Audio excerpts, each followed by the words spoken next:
everybody. Welcome to Idiotalk, a Radiohead podcast. I am Walker Glenn.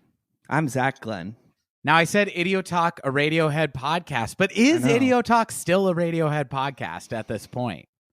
Yes, I think so. I mean, but we are reaching the end of some things, as you said. I think it was during our A Moon-Shaped Pool episode, if I'm remembering correctly. Now we're really reaching the end of some things, Walker.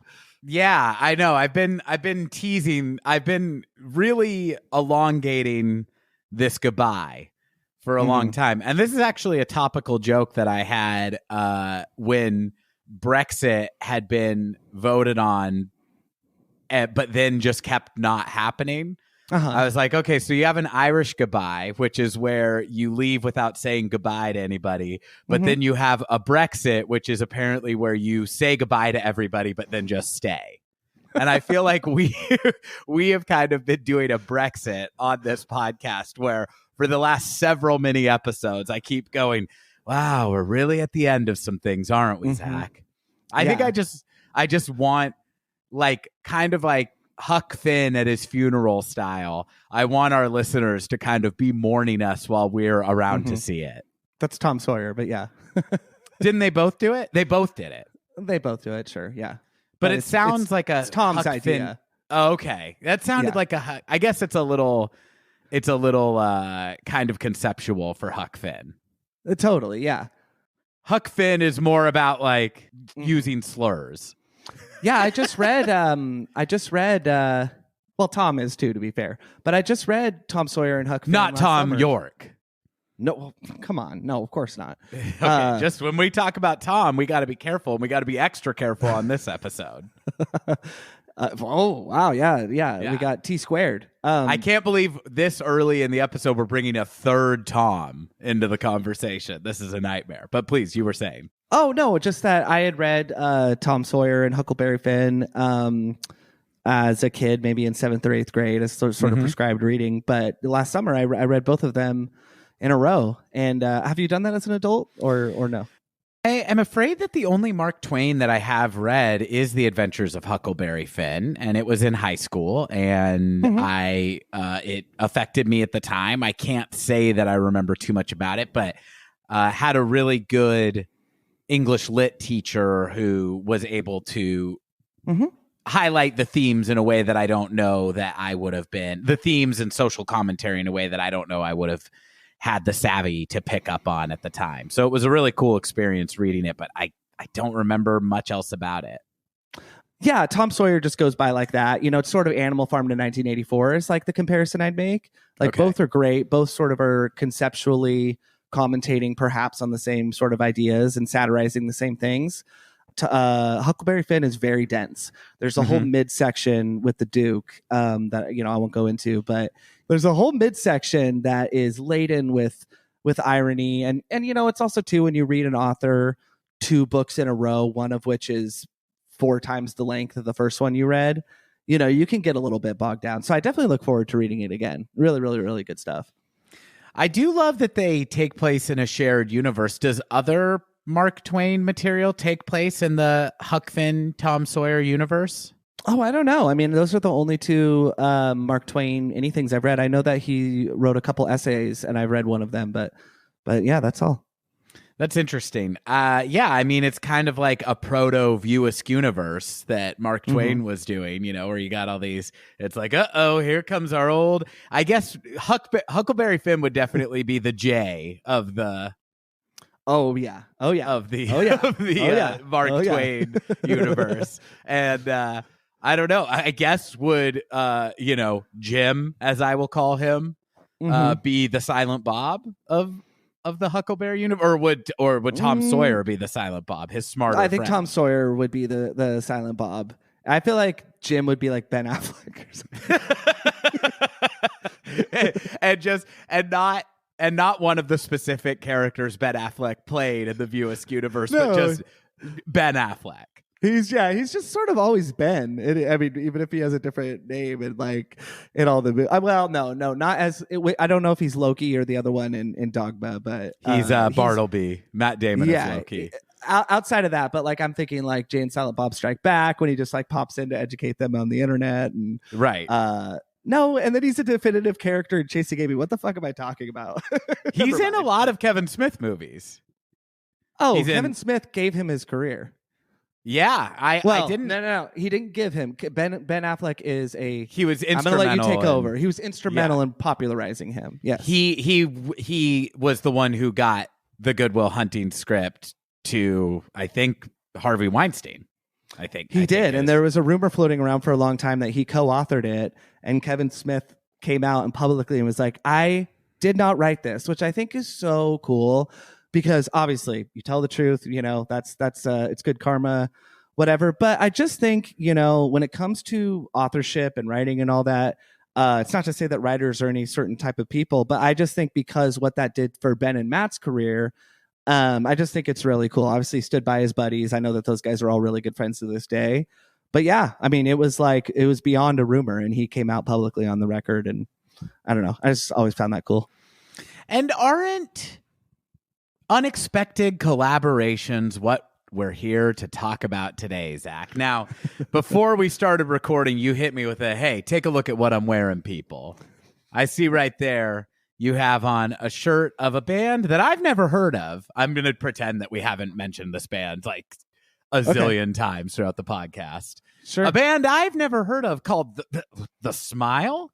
Now, this sounds like some sort of candy pop band. Or is it this must be a boy band from damn South Korea, as far as I'm concerned, with a upbeat name like The Smile. Now, of course, I'm joking. We are here to discuss The Smile's debut record. If you are a fan enough of Radiohead that you're listening to this podcast, or even if you're not a fan of Radiohead but you have been listening to this podcast, you are probably familiar with what The Smile is. I will say, I also have a Smile t-shirt. I am not wearing it right now. I am wearing my Golden State Warriors basketball shorts, which I feel so sick. Thank you very much. I sent Zach a selfie of just like, can we take a moment to just acknowledge how hard I'm rocking this fit right now? But I am wearing those, Zach, as a tribute to when The Smile played in San Francisco, and we saw them. So we are both connected. Their first and last appearance. Look, we got it. That's a good tease because we will get more into that next episode when we discuss the specifically the show we saw, but I think kind of the tour that the North American tour The Smile went on in general last year in late 2022, and all the material that was debuted that is not on the album we're here to discuss today. But in any case, why don't we reset? We talked about The Smile very early in the podcast, kind of,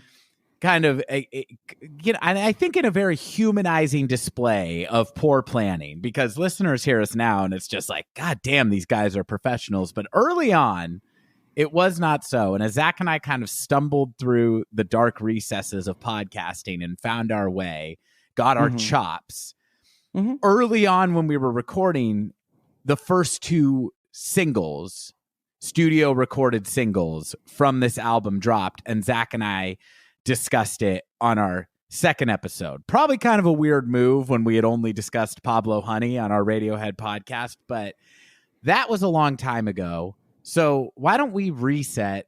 What the heck is The Smile? Is it what I thought it is? Is it a K-pop band? Is it referring to the great lost Beach Boys record that drove Brian Wilson insane? Yeah. What the heck? What the heck is The Smile, and why are we discussing it on our Radiohead podcast, Zach? Well, Walker, it's because The Smile is the side project of two of the five members of Radiohead. So remember, listeners, there are five members in the band Radiohead. Just to list them off. Reset. All right. Well, we got lead singer, guitar player, pianist, multi-instrumentalist, Thom Yorke. Principal songwriter. Thank you. On the lead guitar, we got Jonny Greenwood. right? And he probably only plays guitar, right? Exactly. I mean, great guitar player, but pretty limited in that regard. Yeah. Not a lot of range as a musician. No. And I hate to say it, but let's just be real here. Then holding down the rhythm section, we got brother of Jonny, Colin Greenwood. That's with one L. Mm-hmm. Older brother, I might say. Older brother. Yeah. In a diminished role, very humble older brother. And the Fredo of Radiohead. Fredo to Jonny's Michael. And then completing the rhythm section, we have Phil Selway, and that's radio. Wait, I said there's 5. Oh, Nigel Godrich is sort of the unofficial. He's sort of the unofficial 5th member. Yeah, Walker, help me out. Oh, we'll cut this. Who am I forgetting? Wait a second. Hold on. I see. There's this guy. Well, their manager, Bryce Edge and Chris Hufford. No. Okay, maybe that's what I was thinking of. But I was thinking of there's this really tall bloke who I kind of wonder if maybe he's like their stylist or something, because he's like kind of more traditionally in the circle. Good. He seems to be like they really like to have him around. He's like their Magic Alex. But I think that guy's name is I want to say Mason. Ed O'Brien, little Ed O'Brien. Okay, that's little TD Eddie. Yeah. Okay. I'm sorry, listeners. We'll probably cut all that, I'm sure. Ed O'Brien on rhythm guitar. Allegedly. Those are the 5 members of the band Radiohead. They have not released an album since May 16th of 2016. So right around in 2021, we'll get more into how we heard about them and so forth later. But you were just asking about, I think, who comprises the band The Smile, and that would be Thom Yorke. We just covered his credentials. Jonny Greenwood, we were being cheeky. He can play every instrument under the sun, Western or non. And Tom Skinner. Now, that is Tom with no H. You know, Tom Skinner, Walker, I've been dying to ask you this, but as we've discussed, we like to keep things for on the pod. But Tom Skinner, he has an eclectic resume as a musician. I mentioned several episodes back, I think it was in a Moonshaped Pool Part 1, that he and Jonny, I believe, this is what I've read, they initially kind of formed a relationship, met one another during the recording in 2011 of the film score that Jonny Greenwood wrote and composed for The Master. I read the same Paul thing, Thomas yes. Anderson. Yeah. And he just has an extensive resume as well, or eclectic resume, I guess you could say. It includes work with the jazz funk group Sons of Kemet. Help me out on the pronunciation if that's incorrect. But did I read it wrong? I thought it was Zach. I've been reading it as Kermit this whole time. Oh, well, there's no R. Oh my God. Have you listened to them at all? No, you know what? Getting ready to do this episode, I was like, oh, I should check out Tom Skinner's band, Sons of Kermit, was what I said to myself. And then completely was just like, I could do that. I could come prepared with that knowledge and experience to our recording, but I'm not going to. And so I'm going to remain free in the knowledge of Sons of Kemet. Thank you. But I just love this drummer, and I do think that in the future I would like to check out his other work, because he's sensational on the Skins. I think they call him Tom Skinner because of how good he is on the Skins. Absolutely. And just a couple other quick points on his resume. He is also collaborated in the electronic fusion group Floating Points, and he's also provided percussion for the UK rapper Kano. I'm not familiar with either of those other 2 bands. I have listened to Sons of Kemet, not extensively. What was your initial impression? Is it kind of thing you'd get into? Yes, Walker. I would say the comparison that I would make in terms of like an individual whose solo work I've explored that I would not have necessarily found my way to otherwise would be Josh Klinghoffer, formerly of the Red Hot Chili Peppers. But listeners, just real quick, Josh Klinghoffer played in the wonderful Nevada City band The Golden Shoulders from 2001 to 2003 on 2 of their albums. He also toured with Beck for his album Sea Change and Wero. And then from 2009 to 2019, I believe, He was the studio and touring lead guitarist for the band The Red Hot Chili Peppers, and now he is in the band Pearl Jam. So Josh Klinghoffer has an extensive resume. He's much younger than a lot of the gentlemen that he has participated in their bands, but he has a solo career and goes under a different moniker on those solo albums. Very weird, very experimental, pretty light on vocals, but really, really cool stuff that I don't think I would have found my way to otherwise.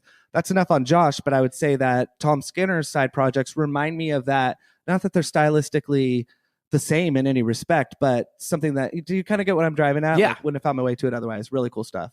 Okay, and primarily instrumental, instrumental and experimental electronic music. Yeah, because I get the sense that Sons of Kemet would be like the group that is like top on his resume besides these other. I mean, he's a studio guy, is what I would say, right? And you know, that may sound like a diminishment or knock or something like that. Listeners, I've not, jammed or met a ton of studio musicians, but as I get older and as I realize I can play guitar, I can screw around on some other stuff, you really do start to understand what the next level of skill is. Mm-hmm. And it's not Kurt Hammett and Metallica. It's not Thom Yorke. Those are light years from where you are. And when I say you, I mean myself as well. Studio musicians play with the best of them. It's almost like a dream role to be, because you get to, I kind of feel like you get to rub elbows with all the people, but you don't have paparazzi bugging you and in your shit all the time. I don't know. So anyways, Walker, listeners are familiar with Thom Yorke and Jonny Greenwood. I wanted to just highlight a couple things from Tom Skinner's resume, but let me kick it back over to you, please. Yeah, the smile rolled out in a pretty interesting way. I think it was a slow kind of dawning realization of the seriousness of this project for music fans and Radiohead fans. Obviously, Tom and Jonny have a very high profile in the world of rock and roll. And if you're in, it sounds like Tom Skinner is super successful as a working musician and has these projects that if you're into that kind of thing that you may have been aware of. But I think that, not necessarily those of us who were fans of Radiohead would have known who this guy was, as I think was well covered in our initial reactions. I was deeply suspicious of Tom Skinner from the beginning. I've come around on him, done a complete 180 from my initial "you're not my dad" sort of reaction to him. But the smile formed during the COVID-19 pandemic, as I believe you referenced.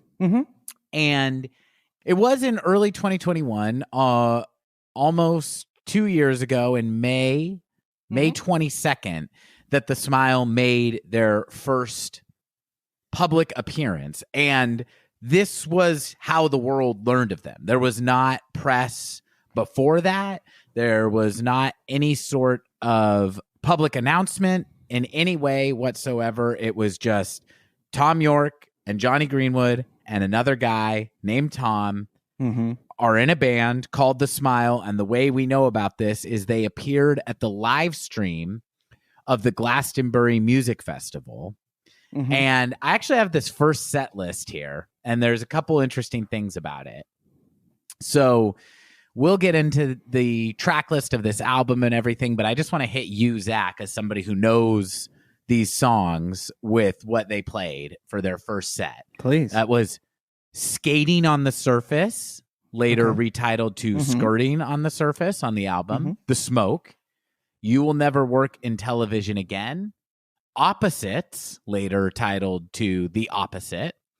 Pana-Vision, Just Eyes and Mouth, We Don't Know What Tomorrow Brings, and Thin Thing. Now, every song I just listed is on the album we're going to discuss today, except for Just Eyes and Mouth, which we will discuss in our live episode next week because they played that at the show we saw, I was going to too. say. Yeah. But I pulled up some just of the early press coverage of this event, and so it'll just kind of give us an idea of what like the initial reaction was. Because like I said, other than appearing at this festival, there was no additional information given. It wasn't like, hey, this is Radiohead now, or hey, this is like a fun fuck around. You know what I mean? It was just like no real context was provided. And so The Pitchfork article that covered the first public appearance of The Smile had this to say. It said, and this is about the live set that they played. Mm-hmm. Performing in a corrugated shed with what appeared to be a parachute as a roof, The Smile ran through 8 new songs in just more than 30 minutes, with Yorke and Greenwood shuffling between guitars, bass, a Moog synthesizer, and a Fender Rhodes. Yorke introduced the band with a bit of a riddle. Quote, "Ladies and gentlemen, we are called The Smile. Not the smile as in, but more the smile as in the guy who lies to you every day." Perhaps unsurprisingly, with 2 of its 3 members coming from Radiohead, The Smile's sound echoes some of that band's vintage rock sensibilities, albeit stripped down into a 3-piece. The difference lies in nuance, a slight bounce to Skinner's drums on a few songs, an unfamiliar aggression from Greenwood in the bass line, and the warm analog tones from the guitars and the Rhodes piano. Now, I want to pause there because one thing that was mentioned was Yorke's somewhat esoteric and somewhat vague, but also interesting. And I think kind of like he gives like an evocative description of what this name, The Smile, is. But there is a specific place that it comes from. And I know you kind of looked into that. Yeah. I mean, I love it. And I love that before I get into it real quick, I just want to give my 2 cents. I just love it because The Smile, band names are a really tough thing. I feel like band names are kind of like, the ones that are embedded in my consciousness that I don't have time to think about because they've always been there. The Beatles, Pink Floyd, Led Zeppelin, I don't ever question them because they've always been there. Even when I first heard of them as a child or whatever, it's like, you know what I'm saying? So when something, even something that I love is new, I'm kind of like, do I like that? Do I think, so having, and I don't always love bands that have so much lore around them or lore around the name. But surprise, surprise, 2 out of the 3 members are in Radiohead. I really dig it. And I think Radiohead and their side projects have a knack for awesome names. So with that overly long setup, or my input, as you said, there's a story behind it. So The Smile took their moniker from the title of a poem by English poet Ted Hughes. And according to Tom, this is kind of gesturing to the quote you just made. We aren't called The Smile as in ha ha ha, but more the smile of the guy who lies to you every day. And I mean, there's not a ton more on it than that, but we talk about on Anima, right? I forget which track it is, but where Tom talked about no, it was more to the conception of the album about Boris Johnson. We send our avatar out, you're right, and we don't think because it's just this guy with this stupid haircut. Obviously, Donald Trump is when this band is sort of coming together, right? Certainly was in 2020. We'll get back into that. We'll get more into that later. Donald Trump is still president, right? He's, running for re-election. And just because Donald Trump is no longer the president anymore doesn't mean that Thom Yorke's cynicism regarding politicians and the fake smile that we are delivered as not peons, but, recipients from those politicians, that's still very much there, And I would say there's I would take a pause there. Go ahead. No, not at all. I was just going to interject and with some of the political themes and themes of alienation that are well discussed in our Anima episode, but are persistent themes throughout all of Thom Yorke's songwriting. I think that this idea of the smile of the guy who lies to you every day, there's a media critique contained within there too. Very much so. Very much so. It's the politicians. It's the whole damn thing. Yeah. And, it's funny you say media critique. I mean, media, politics, all that, they are sort of all under one umbrella. But I do feel, and we talked about this with the Moonshaped Pool too. I don't know that we disagree by any means, but that like a song like Burn the Witch is sort of absolutely can it be applied to Donald Trump as he's coming into the zeitgeist. We had a really great discussion on that. Listeners, please go back and listen to our parts 1 and 2, really, where we discussed that extensively. I do feel like, and we'll get into this with the tracks more, that maybe The Smile is a little bit more geared in some of its lyrical tone. We can't get inside their heads towards media cynicism, maybe more so than even like leadership. But again, that's not what we're talking about right now. It would certainly track that he is continuing his preoccupation with that, from this being this is the follow up to Anima. Mm-hmm. Yeah, and so presumably some of these songs were written over the same period of time, or within a couple of years of each other at the most. 100%. We'll get into this, whenever you want to talk about just the data pertaining to the album, recorded dates, and so forth. But the recorded dates are listed as 2020. And as we discussed in our Anima episode, Thom Yorke was slated to tour that album in 2020. Again, they're all from the mind of Thom Yorke in terms of the lyrics, presumably. I just do sense a strong carryover, and I would like to credit you with that, as far as what I sense tonally in the lyrics, because as much as Thom has persisted with this style that I think you and I both love, I would say the strongest starting point of it being Kid A. And what I mean by that, listeners, is the short stanzas that are packed full of the entire spectrum of emotion for me. But because the songs get more and more condensed, I would say starting in that album, I could be wrong. I'm sorry, I might be wrong. That those are the albums, and I love OK Computer, don't get me wrong, but those are the albums that I feel like I say, explore the broadest range of emotion with the shortest stanzas. And I just feel like even within that, though, of course, because those albums take place from the year 2000 all the way to 2016 in terms of Radiohead chronology, you do get a different focus, even though the songs sort of stay in that shorter mode or style. Do you kind of get what I'm trying to say? Yes, I also think it is indicative of a growing confidence in what they're doing. Oh yeah, I mean, and that for me is very much not a knock on the things that preceded it. It's just reaching a level of expertise in executing this stuff that it's like, I can say as much that used to take me a paragraph and a sentence. Yeah. And just tighter writing.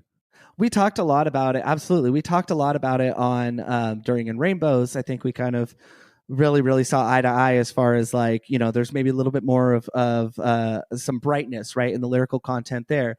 Contrast that to Kid A and Amnesiac, which I actually find to be distinctly different albums in their tone as well. They're all from the mind of Thom Yorke, and the song Nude goes all the way back to the OK Computer era. But outside of that, they just seem to be about different things, albeit abstract things. And, to bring it all back to the Smile, I just feel like a lot of the songs, not all of them, but some of them in terms of tone really, really seem like they were born out of probably the writing sessions. And I'm talking specifically about the lyrics from probably what Thom had been working on for Anima. Right. And we'll talk about that more, maybe not, because this is just me kind of spitballing. No, I'd love to, really, because this one is kind of, for me, one where I'm not super familiar with the lyrical content. I think we both talked about how, as much as we love Thom's lyrics in general, and correct me if I'm wrong, but I think in general for both of us, lyrics are kind of the last thing that gets investigated. And I think for me with you don't feel that way?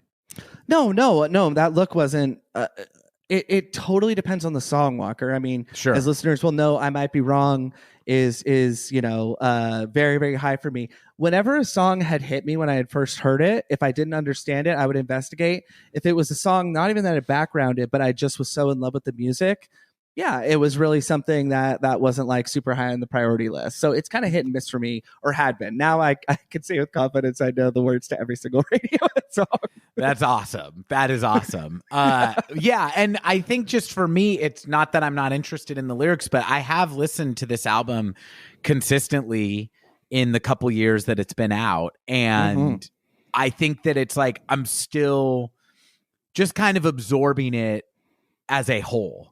And so I haven't gotten to the point where that I have with a Kid A that it's like, okay, now this thing has been in steady rotation for me for like a decade plus, and I want to go back and turn over every last stone of this thing. Yeah, so I gotcha. So all that to say, I am interested in your analysis of the lyrics, because other than a couple songs and other than what I can interpret from hearing Tom sing it, which sometimes, Tom famously kind of a marble mouth delivery. And, I thought he was saying hurts like a broken arm and let down for the last 20 years of my life. So,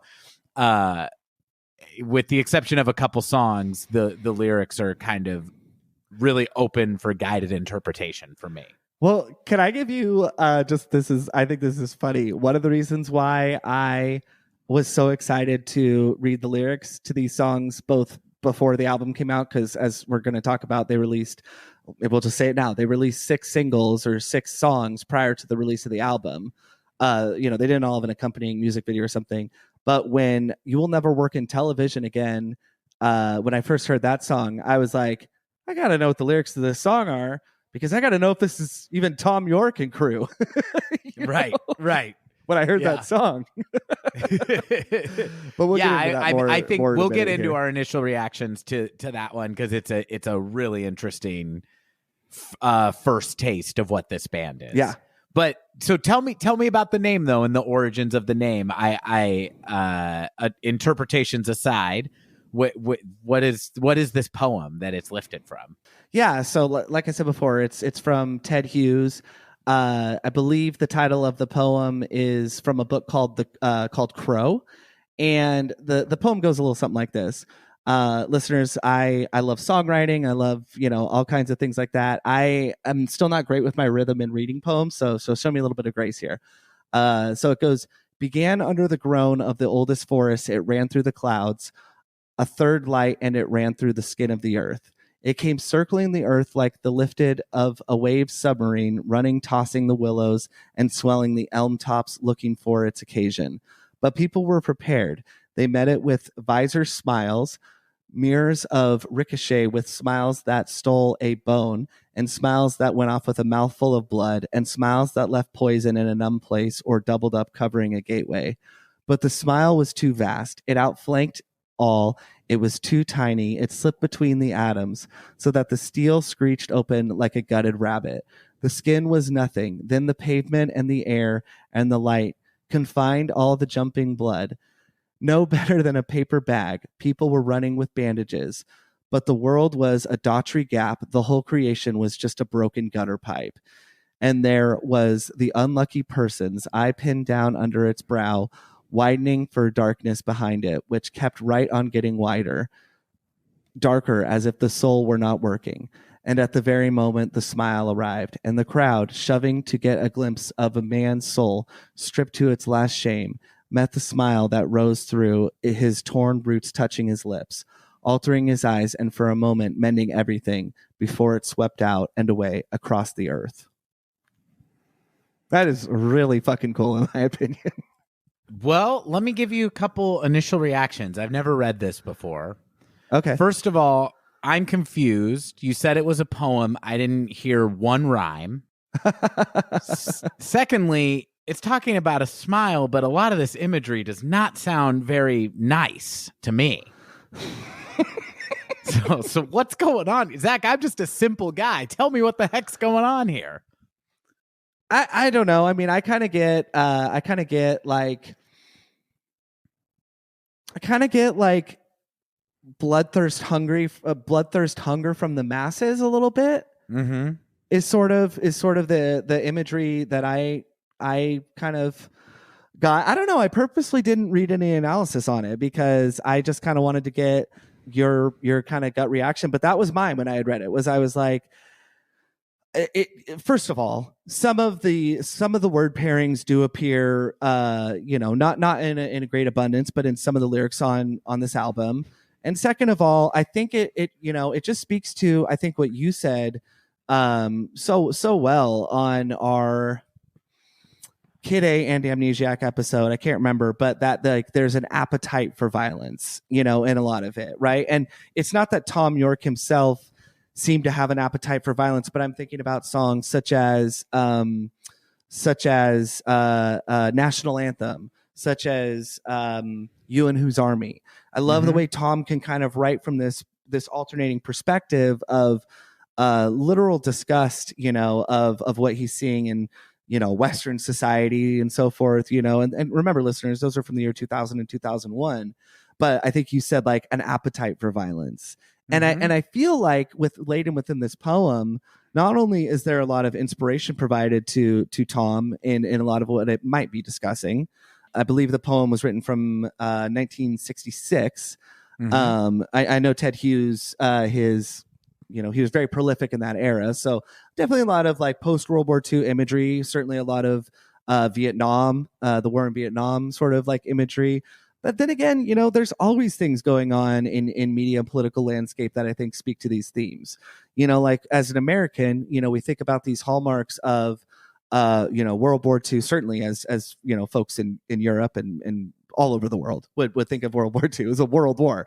But then sort of the next sort of marker in my mind is like, okay, well, there was, Korea, then Vietnam, then a whole bunch of just corrupt things that just, caused tons of loss of life in the 70s and 80s. But, really the next big war would be, the war in Iraq and Afghanistan. That is a pretty limited way to look at things. But I sort of think that I'm trying to tie it all together, just that like, I feel like this poem, you could narrow it down or keep it broad. And I think in one sense that speaks to how excellently it's written and how, sadly, like things are kind of always going on in this violent direction. What do you think, Walker? I think that's I'm looking at it now, and I think that is a really apt interpretation of what's going on here. And I mean, I think that like for me, I was listening to it with the helpful kind of clue extended by what Thom has said about what the band name The Smile means to him. But I do feel like, in kind of the narrative arc of this poem, it does seem at the end that this concept of the smile, the crowd shoving to get a glimpse of a man's soul stripped to its last shame met this smile that rose through his torn roots, touching his lips, altering his eyes, and for a moment mending everything. And that sounds like this bloodthirsty feeling that you're describing being portrayed in this poem. It does sound like how we, the mob, elevate these people to enact our violent impulses from a very privileged height, right? These king figures that we put up there. And so yeah, kind of knowing that the smile is the smile of the guy who lies to you every day, and this describing us kind of delivering that unto an individual who has lost enough of their soul to fill that role from us. This is super cool. I'm not claiming to understand everything that's being gotten at here. I would have to read it and think about it and feel it, and still then, probably get a percentage of it. But I also am not well versed in my poetry, but I dig this. Absolutely. And I think just the poet Ted Hughes had, he has an extensive background. I've only learned about him just in preparing for this episode. But listeners, in no way would I say that I'm anything resembling an expert in terms of World War II history. But I would say, an amateur student of it. I really, really, it's to say I find it interesting would be an understatement, And I did find it interesting that Ted Hughes, just quick bit on his background. He's a 20th century British poet. He was born in Yorkshire in 1930, and he did serve in the RAF. And, he attended Cambridge. So, you think about the year he was born and serving in the Royal Air Force. And there's just something that I have noticed, and many, many others have as well, about the way we idealize the folks that fought in that war. And there's sort of an assumption that, if you made it through alive, that, you had a lot of shit in the background, but you were okay because you were fighting the definitive villain. That is true. You were fighting the villain. The Nazis had to be stopped. They had to. But I wish you would have told me you were going to take such a controversial position on this podcast. No, I mean, I'm quoting Bryan Cranston actually in an interview I heard where they asked him why he was such a huge fan of World War II, and he said the Nazis had to be stopped. It just had to. And I was like, there's never been a better sentence said in human history. That is nice and succinct. But what I mean to say, there's no but to that statement. What I mean to say, though, is I think that, they called it, shell shocked or something like that. I think that was actually from World War I. All I mean to say is that there was a lot of cynicism. There was a lot of mental scars that are impossible for me to imagine, having probably murdered multiple men with your bare hands. Maybe not in his case. He was part of the Air Force. So I don't mean to go down such a rabbit hole, but I just think that the art that came from this period and the political cynicism is unprecedented in its specificity and its cynicism. And I really, really, really love it.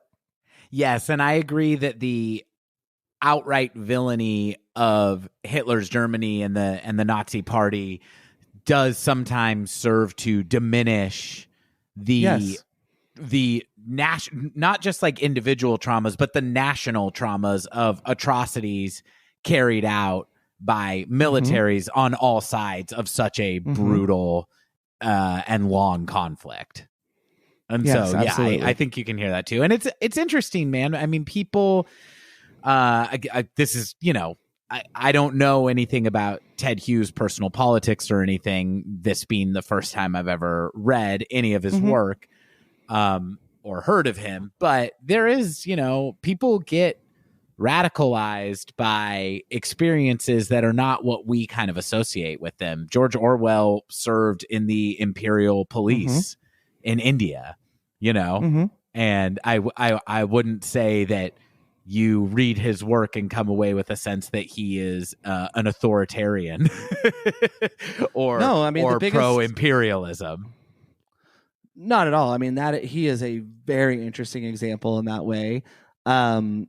Kurt Vonnegut would be the other biggest example for me. So Great Kurt Vonnegut, example. Of German heritage, but first generation American. I want to say it was the Midwest. Well, I think it was Indiana was where he was kind of born and raised, and was in the army and was stationed in Dresden during the Dresden fire bombings. And I don't know. I mean, I've read a ton of Kurt Vonnegut's work, and I've read a biography on him and so forth. But I think what's so amazing that Kurt Vonnegut does, and not a lot of people, to my knowledge, of course, there's tons of stuff I haven't read, satirized World War II, even though the Dresden firebombing and obviously the dropping of the atomic bomb on Hiroshima and Nagasaki are critiqued and often written about in a poetic sense, or, satirized in film, a Dr. Strangelove, How I Learned to Stop Worrying and Love the Atomic Bomb. But Vonnegut is unique in that he was, first of all, very early in calling attention to what, some might call war crimes in terms of the Dresden firebombing that killed more civilians than any of the bombs that were dropped over England, over the United Kingdom, I should say, but primarily England. And so, I just think that I would just encourage listeners just to wind it all up. We've really strayed away here, but the World War II for me represents the last time in known human history, from the bit of research that I've done, where war was the solution. And that is a very rare thing, and that is a very, very strong position to take. And in taking that position, it doesn't mean that I am then blind to what it did to the men and women, and obviously the children and so forth. But I'm talking about the people that were soldiers, and I say men and women because many women in the Soviet army were snipers, which is the coolest thing I've ever heard. But just the tremendous, tremendous atrocity, even though they were fighting to defeat an enemy that would have destroyed the world. So that's all I have. I feel like I really strayed us away, Walker, but no, not at all. I mean, I think it's a really interesting topic because, first of all, World War II is endlessly fascinating. And I think the Vonnegut example is so good because I do think that it's like, this is a young man who signed up to go fight Nazis, who is like, completely unequivocal in his hatred for that ideology, but writes about the Dresden firebombing as an atrocity. And I think many times too. yes, exactly. And talk about intertextuality. He has his characters crossing over all over the place. Yeah, no kidding, huh? Kilgore Trout. Go ahead. Is the great connective tissue of that universe. And yeah, not only that, but writes about these horrors with like a amazing sense of humor, which is another Cat's thing Cradle. that makes him such a fun read. Yeah. But I think that it's always a discussion worth bringing up, because I think that people kind of in bad faith use World War II as an example because it gets distilled down to a very simple and black and white thing, where I think that the median position on America's military might and how it has been wielded is people are less enthused about that in a general sense than they had been during and previously to World War II. And and there always has been an anti-war movement in this country, and that's something that also gets kind of like put in the dustbin of history, and including to World War II. And conscientious objectors. Yes, and and just also at home there has been a anti-war activist movement during all these conflicts too, and like fairly robust ones for World War I especially, I believe. And those things have usually been by administrations of both political parties, have usually been quashed as much as possible. I don't even know exactly what point I'm making, except that I think that World War II too often, because of the righteous cause. Yes, because of the genocide that was being carried out by the Nazis, it too often gets bandied about as a not morally complex conflict. And so I'm always interested in anything that does that, especially by the people who participated in it from the right side. That's all. Yeah, absolutely. Before we get into the album, which we will soon, let me just cover a couple of these other live appearances that continued to bring awareness of the Smile to the public and kind of cement them as, I don't know how you felt, but I remember the more that they kind of kept showing up, the more I was kind of like, oh, okay, this wasn't a one-off for this music festival of like, here's our like little pandemic project. It's like, this is a new band. The next live appearance of Smile music that I came across in reading about it. And just one quick thing I want to say is, Zach and I always go beyond the Wikipedia for our research on these albums or these projects. In the case of the Smile, the band declined to give any interviews about it. And that's something that I imagine could probably change in the future, but I have a suspicion as to why that is. And I think that it's probably because every interview would be about, is this the end of Radiohead? Is there going to be a new Radiohead album? What's going on with Radiohead? And instead, they've just kind of chose to let again, this is all my speculative interpretation of that decision, but I think they've kind of chose to just let their actions speak louder than words here and just deliver music from the Smile to us. This is what they're doing now.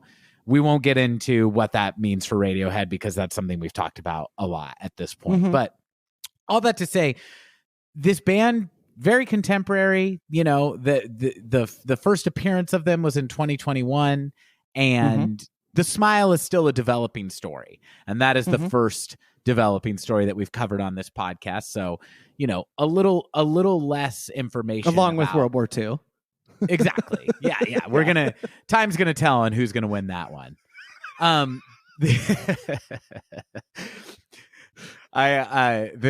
don't know why I'm just quoting a thing I said in life that I thought was funny, but I was doing a show last night and one of the comics is about to go perform in England for the first time.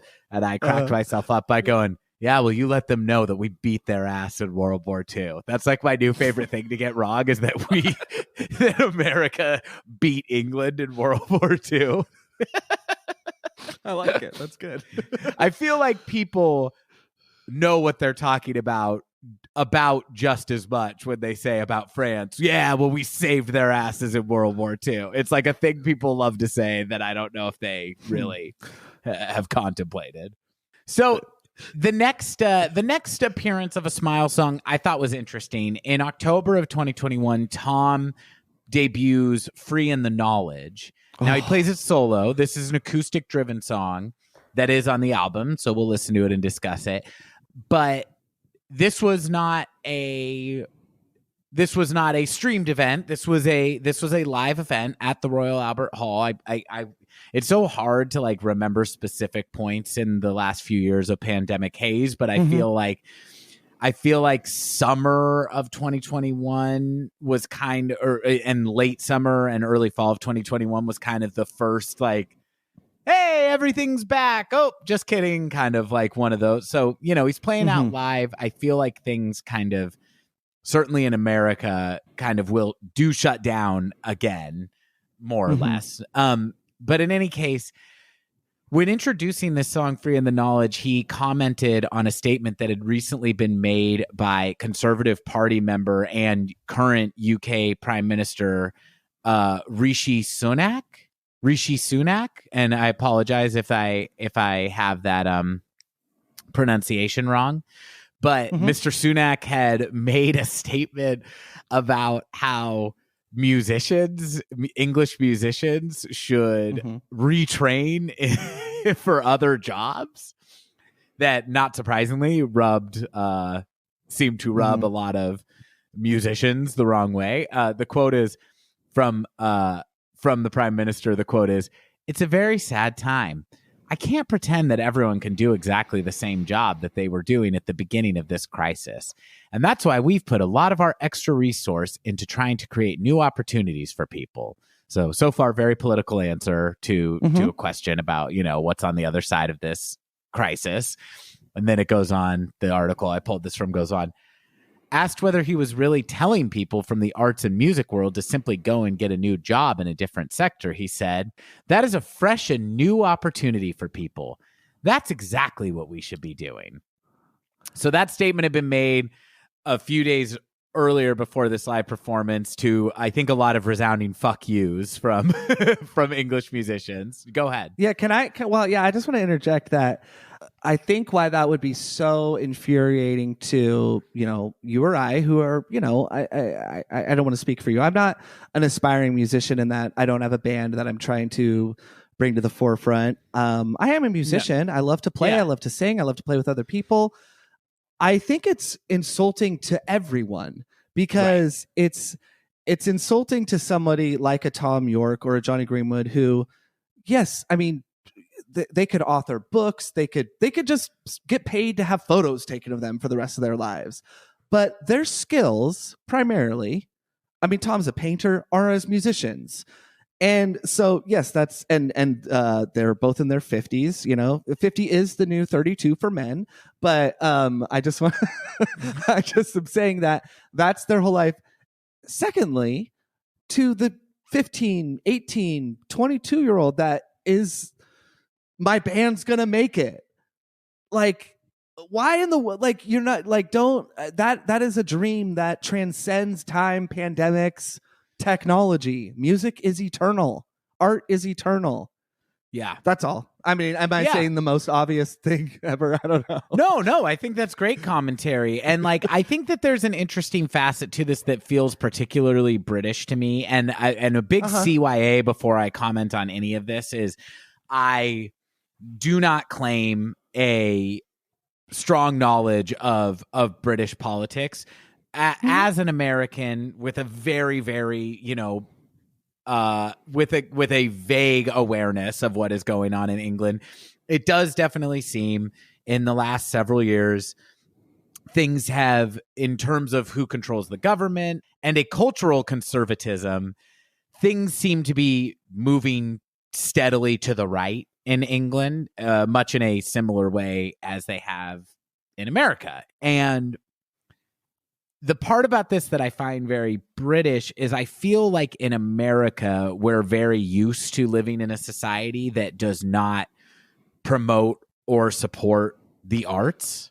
Mm-hmm. And again, having never been there, it does seem to me that an area in which England specifically and Europe broadly is, I would say, ahead of American society is the arts are still considered a viable option for a life and career. And until more recently, there have been more mechanisms in place, such as, just by having a stronger social safety net, you're encouraging people to go into a variety of different fields, right? They seem to be prioritized by public funding without draining the soul and having it be propagandistic art is a way I would put it as well. Right. I mean, and I appreciate you pointing that out because I mean it in both ways in terms of what is not encouraged in America is not just a life of artistic pursuits, but also I think that we're much lower in terms of developed societies in public art, public space in general, right? Yeah, is something that is sorely lacking in American society for what a rich country we are, in my opinion. The part about this that seems really British to me is a politician saying that here, honestly, of either the Democratic or Republican Party, I feel like would be met with kind of a resounding or like, oh, okay, yeah, sure, that makes sense. You know what I mean? Or just or just kind of met with not much of a reaction at all. There it seemed to spark a big, like that was a controversial statement from a conservative politician in England and was met with a backlash. And I the same way there's a lot of jokes about, when France is like, hey, we might extend like the work week by 5 hours, they burn the fucking city down. Like, I feel like this had a similar kind of like culturally British response where people were up in arms about this. So Thom goes to play this song at Royal Albert Hall and introduces it with the following quote. He says, "I'm a British musician, and I was told during the pandemic, along with all British musicians, that we should consider retraining. And then when we finally left, they told us we didn't really need to tour anymore anyway, did we? Around Europe. So perhaps I'm one of a dying breed. Who knows? I want to perform a song that I wrote with my new band, The Smile, during that period to tell all my fellow UK musicians. It's called Free in the Knowledge." So basically kind of a rambling way of saying, hey, fuck you, and here's a new song. And keep writing, UK musicians. I mean, I love it. I too, I just want to say, listeners, in case it isn't abundantly apparent, I did know that, no, I am aware, I should say, that Rishi Sunak is the prime minister, I think recently, of the United Kingdom. Very recently of the United Kingdom. He had just taken over for his predecessor, Boris Johnson, earlier in, I believe, in October of 2021. So this was very early in his administration that he made these comments and that Thom is commenting on it. He's on the, I know this for a fact as well. He's only been the prime minister since October of 2022. But he's very important political figure prior to him taking office. But still, a quote from a prominent politician who was about to take the highest office in a region of the Western world. Got you. Okay, so he was like had he already been? Was he like prime minister elect at this time? Is that? Well, yeah. I mean, so he was a member. Let's see. He held 2 cabinet members under Boris Johnson. Lastly, as chancellor of oh God. Wow, this is embarrassing. The Chancellor of the Exchequer, often abbreviated as Chancellor. Wow, that is let's abbreviate it today. Yeah, the chancellor. He was the chancellor.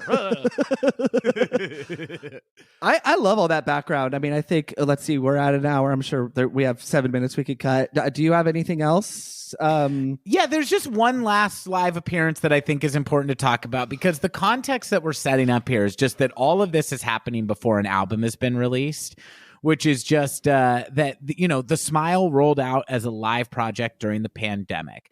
The next big thing that they do is in January of 2022, they perform a live stream over 2 days at a venue called Magazine in London. And I don't have a ton to say about this except that they performed in the round. It was shot really cool. And they played all the songs mentioned on that first set list, but they debuted several other songs that I listed here. Mm-hmm. So this performance includes the songs mentioned earlier, as well as the live debuts of Speech Bubbles, Open the Floodgates, mm-hmm. Free in the Knowledge, the full band version, not Tom solo, A Hairdryer, Waving the White Flag, and The Same.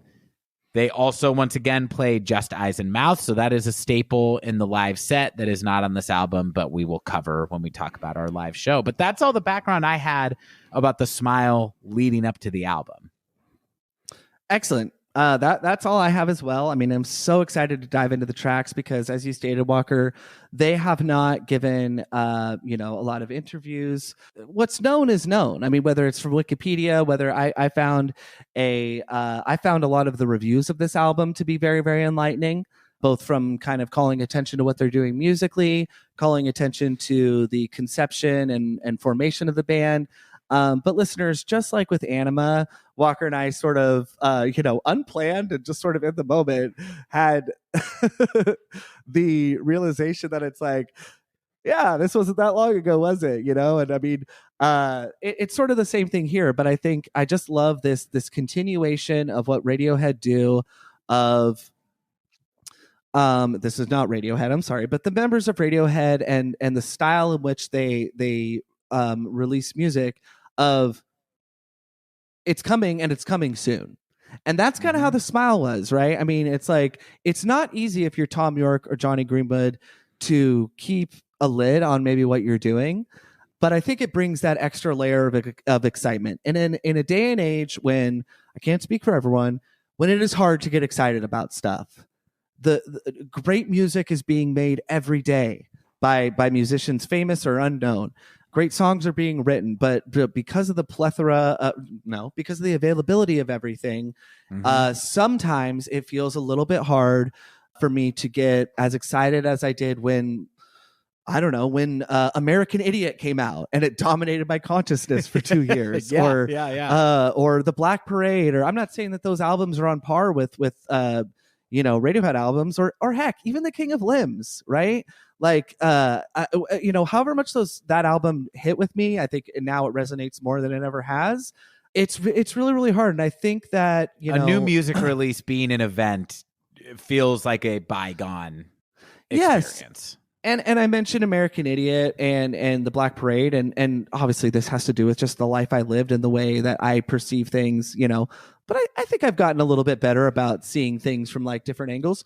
American Idiot in particular, Green Day was like the biggest band in the world for like a year and a half, right? Yeah. And Radiohead, I would say, have surpassed that in terms of their maybe longevity to a wider audience, and certainly I love Green Day, but at like the level of respect that they're at. Mm-hmm. But all that to say, I just think that Radiohead, they can't beat the system entirely. We've talked about that with Ticketmaster. We've talked, whatever, but and they can't escape, Tom trying to do an album release with Tomorrow's Modern Boxes through BitTorrent because he wasn't a fan of Spotify, and then come 2017, it's on there.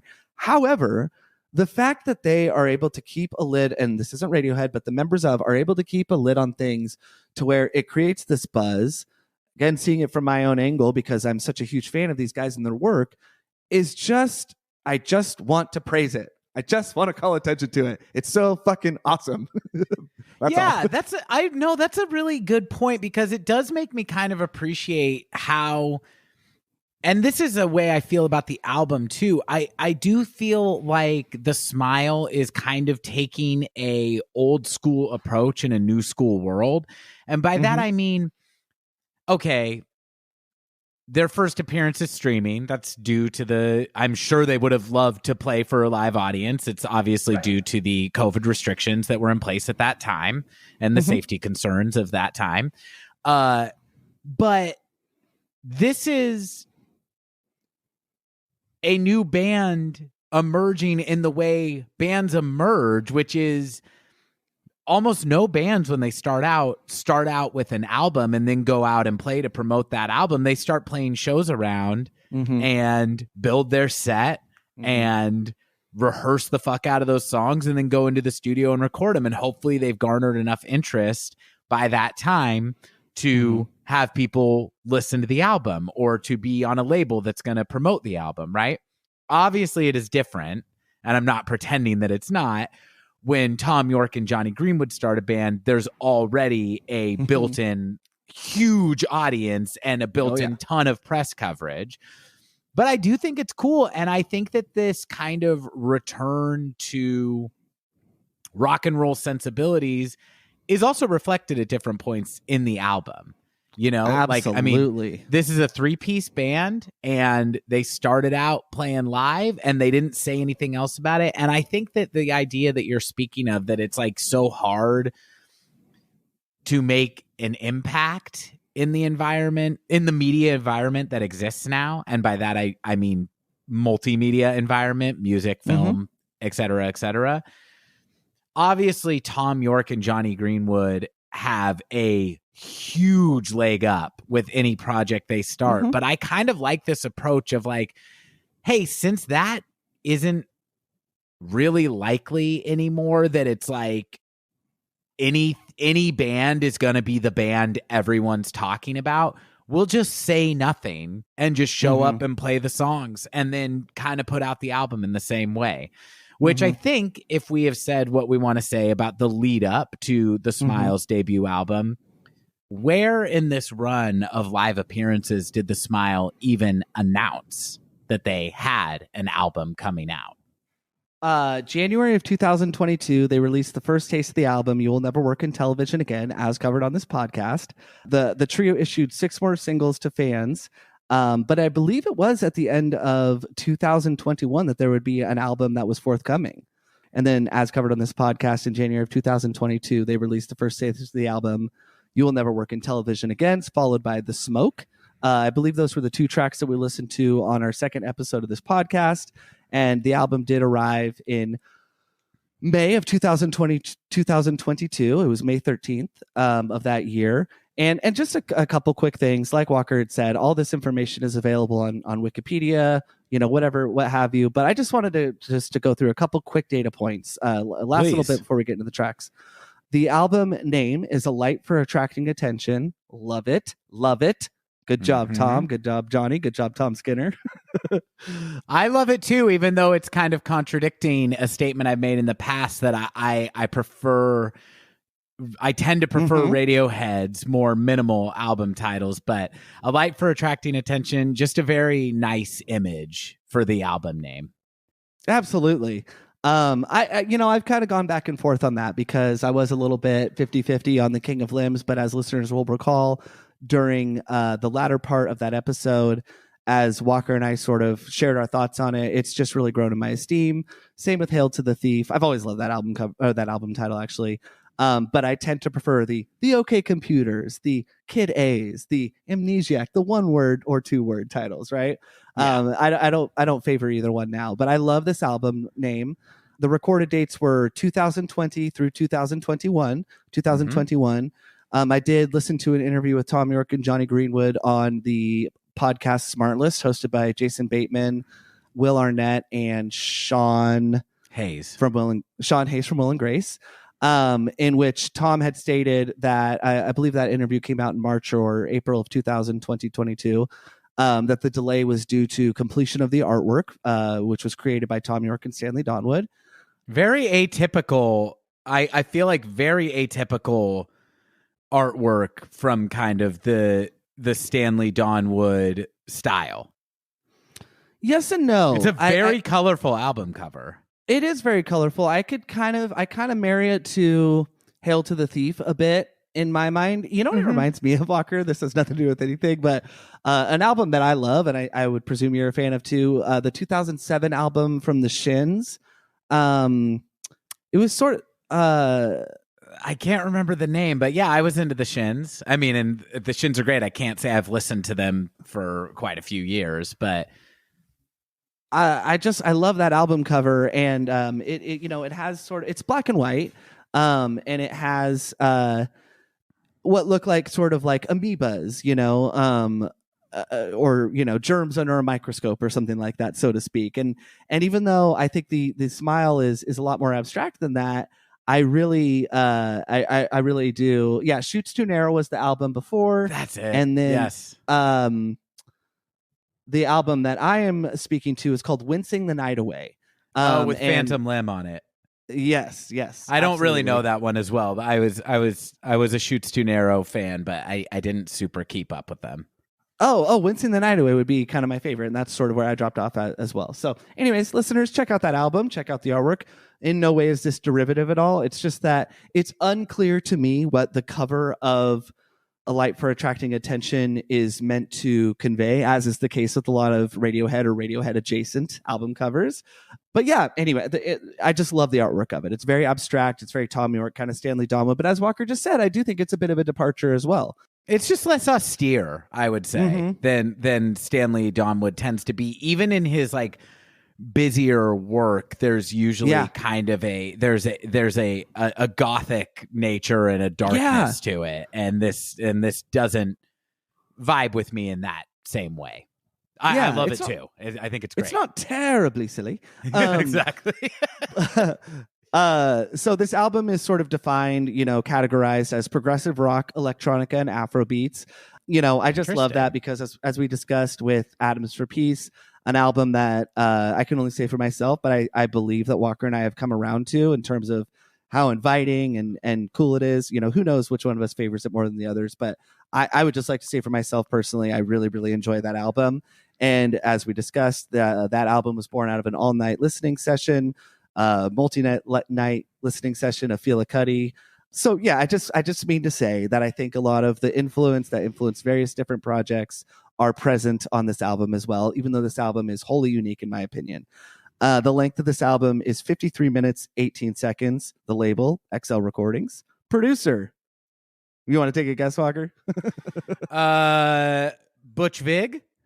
Nigel Godrich. Close, okay. My second guess was going to be Flood. Well, you know, great producer as well. 13 tracks on this one too. 53 minutes, 13 tracks. This is a long one. This is a long one, and I that was all I had. Man, I'm just so excited to get going here. Okay, so should we get into it? Let's do it. The big question with a Thom Yorke project is always like, what is the opening statement going to be, right? With Radiohead, damn, do these motherfuckers know how to open an album has been the refrain of 8 of 9 albums for me. And I don't think that we even achieved uniformity on that that these motherfuckers didn't know how to open an album on King of Limbs. I've also gotten some pushback from friend and listener of the show, Jesse Rimler, on my criticisms of Bloom. Coming it's over really to my side. Yeah, Or exactly. did he mention that? Did he just say, "Hey, I don't agree with you, but leave off my positive comments"? yeah. But he was like, "I don't agree with you, but I want to make it clear, I'm also not aligning myself with Zach." And it's always great to hear from the fans. But so that's the question on this: is do the Smile know how to open? Do these motherfuckers know how to open an album? So with that, let's kick this thing off. Okay, so already I'm hearing the Afrobeats aspect, a little bit of world music going on. Zach is very much dancing with his eyes and a lot of head bobs. Ooh, listen to that bass. Now, who do we got in the bass on this one? Yeah, it doesn't sound like Colin, I'll tell you that. Oh yeah, I guess we did mention in the I guess we mentioned through me reading that Pitchfork review, or not review, but the press from Pitchfork on their first appearance at Glastonbury.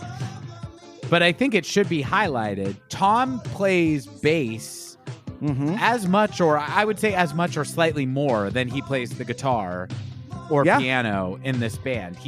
And the first footage that I saw of The Smile was Thom holding a bass on the song The Smoke. Which is not an image that I was not surprised that he plays the bass, but it was not an image or an instrument that I associate with him. And Thom, I gotta say, I just love this part. Yeah, here we go. Oh my God. Pretty different from Radiohead so far. A bit. Now I just want to listen to it. Yeah, I know. Don't you know you're gonna shock the monkey? But I think Jonny, though, explores the bass a bit more with a bit more of an adventurous spirit. So I venture to guess that he's playing the bass on what I think is a fucking phenomenal opener. I just gotta say, a monkey. Oh yeah. Jonny's more of a slap bass player. What is Peter Gabriel? I guess I'm now revealing that this is not The Smile. This is Peter Gabriel, Shock the Monkey. Because Peter Gabriel, I'm sure a bunch of different people have played bass on his records, but touring, he had that bald very dude. Famous bassist. Yeah, who plays with those, he puts those extenders on his fingers. Yeah. I wonder what that guy's name is. He is a and I believe he was in the band the time I saw Peter Gabriel live when he was touring for his that would be early 2000s record. Tony Levin, yeah. The Peter Gabriel concert film Secret World is a great concert film, and the guy wears that's from his Us concert. That's from his Us right? tour, but I want to say that Tony Levin was still in Peter Gabriel's band when I saw him in the mid 2000s. Okay, can we pause for this? Thom falsetto. Yes.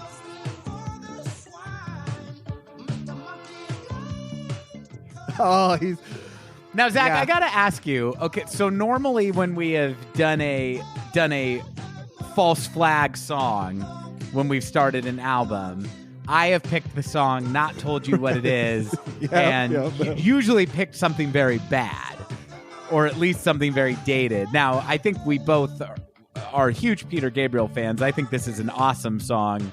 You wanted me to pick this. Why is it that you wanted me to pick Shock the Monkey as our false opener? Because I have a funny Peter Gabriel story. And when my favorite part comes I bet up, Phil Collins has a few of those too. Shock. Oh yeah, when that guitar, that windmill guitar chord coming in is awesome. So with Peter Gabriel, listeners, I've been happily married, almost 6 years now.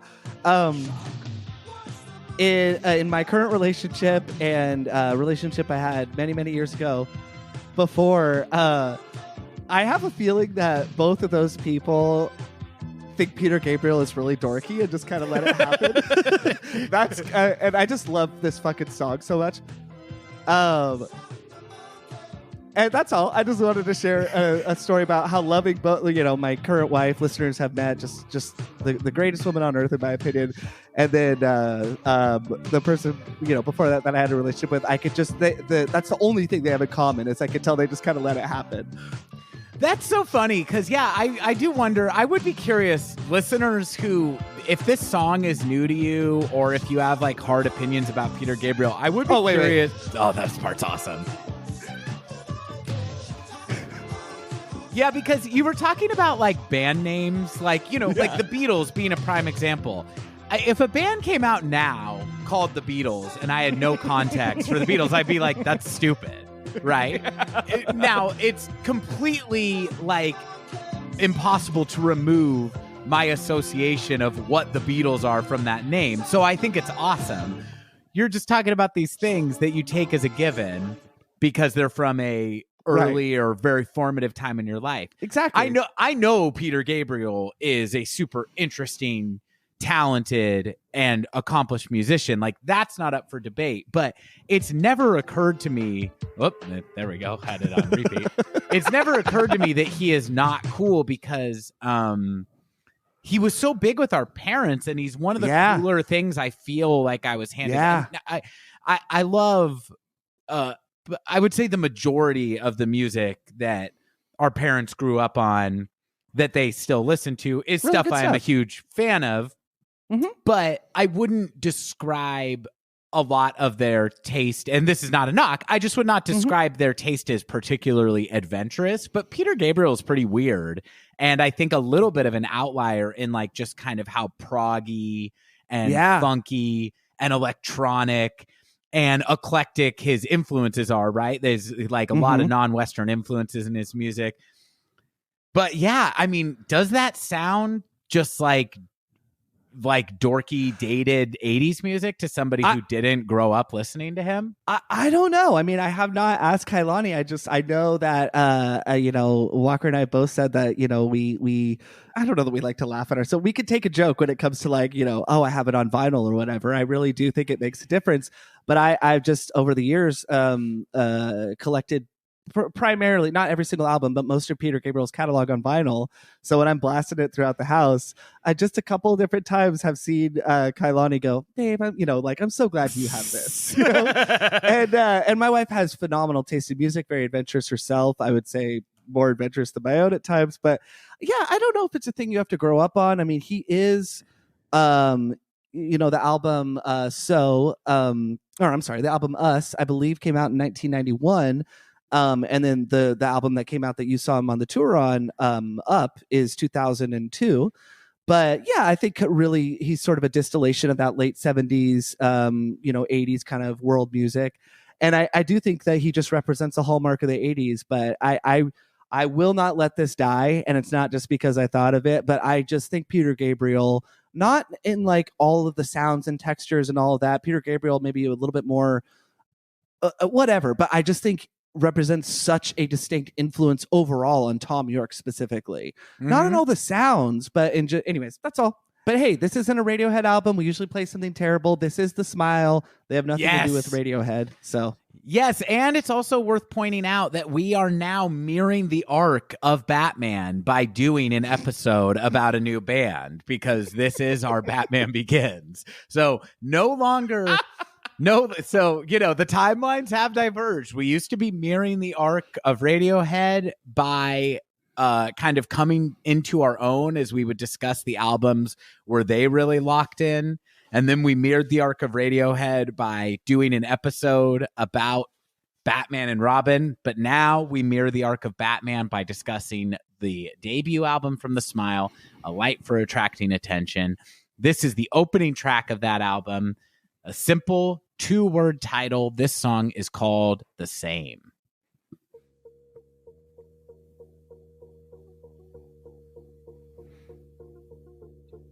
Now, I want to say, I think these opening notes, it's a very cool, kind of minimal, and almost modest way to open this album. And I don't know that this song completely hooked me from my first few listens. Really? Not that I had anything negative to say about it. It's just this one was there are a lot of songs on here that got their hooks into me right away, and then there were some that were growers, and this one was the grower category, but I think it's awesome. I think it's an awesome song. I think it's a cool way to open the album. It just took me a little bit to get this one. What are your thoughts about The Same? Oh, man. I mean, this might be my first HDATS, which is my hot take about The Smile. Well, I guess before I get into how I feel about it, just a quick, bit of information. This is the only song on the album that doesn't feature any other players besides Thom and Jonny. The song, if you look in the sleeve or in the notes of this album, obviously, Tom Skinner, but I'm talking about just additional string and a lot of the help me out, strings meaning or orchestral stuff is conducted and led by Jonny Greenwood, but there are other individuals, and also Richard Stillman plays on a few different tracks. I'm not actually sure which one specifically, but he is a saxophonist who does kind of ambient looping. We saw. And he was their opener on their North American tour, and it was a really cool way to open the show. Instrumentalist, really awesome. So the song begins with a spare synthesizer kind of throb pulse that to me is vaguely reminiscent of the opener of Kid A. By the way, listeners, that is a borrowed quote from Pitchfork's review, which I found to be one of the best reviews I've ever read of an album, period. I loved how much they dived into it. But so, like I say, I agree with that quote. Reminiscent of the opener of Kid A's Everything in Its Right Place, Walker's favorite album opener from Radiohead, one of my personal favorites. And this is what I loved so much. It said the song serves as the album's heartbeat, which I love so much. And as the song goes on, this is now me talking, more and more sounds slowly surround that pulse, right? I mean, listen right here. Oh, it's so awesome. I mean, the piano. And the piano is blended into the Moog synthesizer in a way that I didn't actually really pick it out as piano until we saw them play this song live. And when they play it live, Tom is playing a bass line on the bass guitar. Well, you can hear the... Yes. Go ahead. Yeah. When they play it live, Tom's on the bass guitar, and Thom Skinner is running the synthesizer loops, and Jonny Greenwood is on the piano. But it's mixed in a way where it all kind of blends into one sound on the record in a really cool way, including that bass drum. Also just kind of blends into the synth line. I'm sorry, anyway, so I mean, it's just, I love the heartbeat analogy because, listeners, this individual filmmaker has come up, many, many, many episodes, but in Stanley Kubrick's 2001: A Space Odyssey, and in the film Alien, which Walker and I watched, half of it, but Walker and I have watched that film together many times.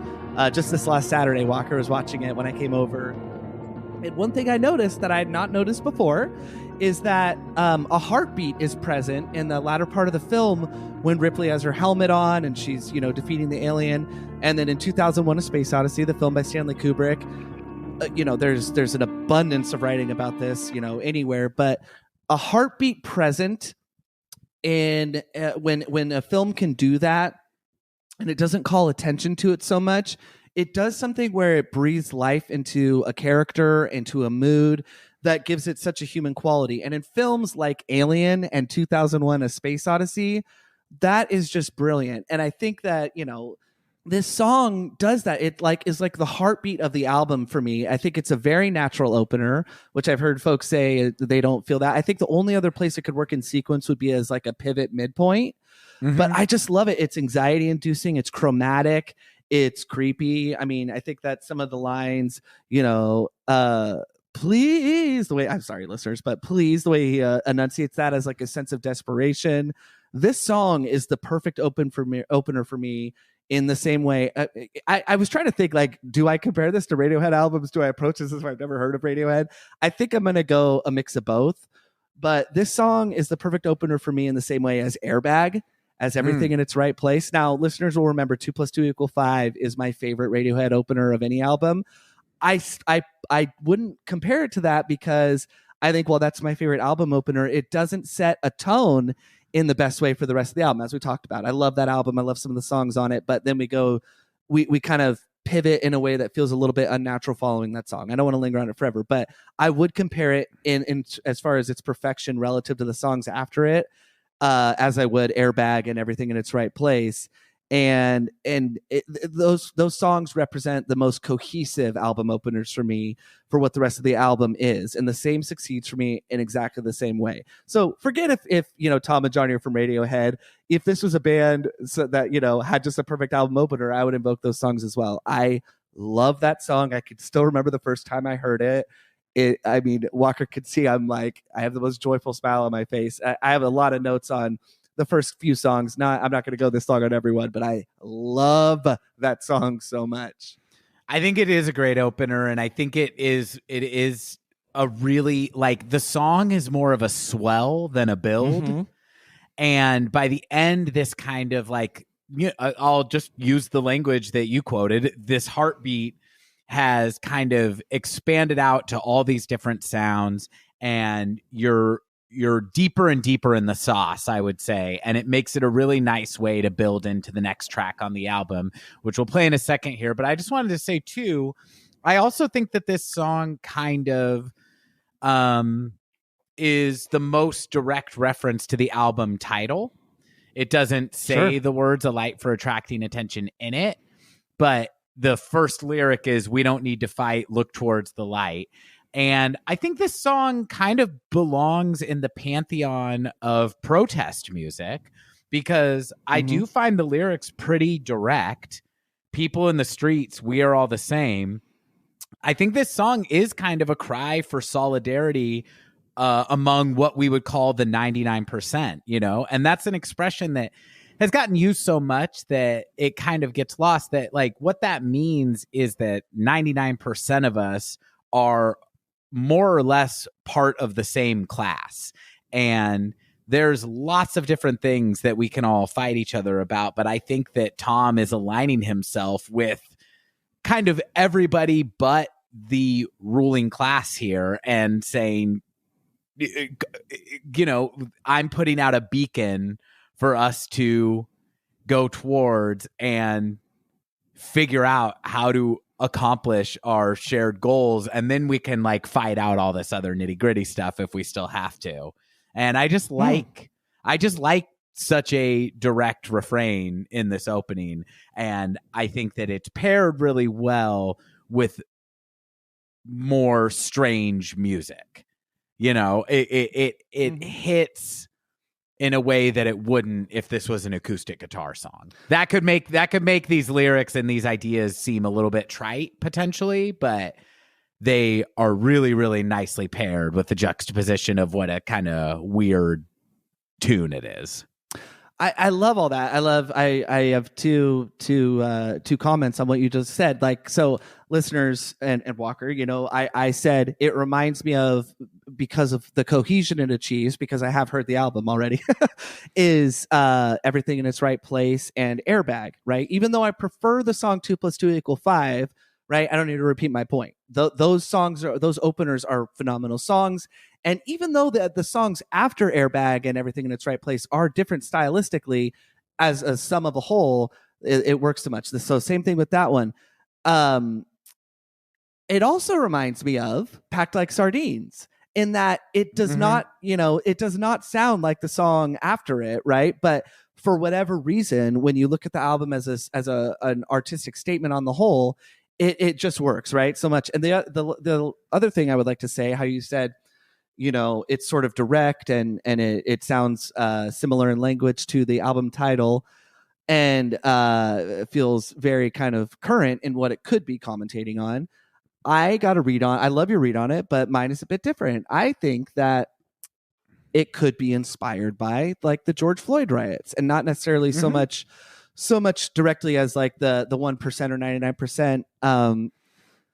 But just, we are all the same, for instance, right? And somebody's fallen down, people in the streets, and how it says, the refrain of the same, the same, the same.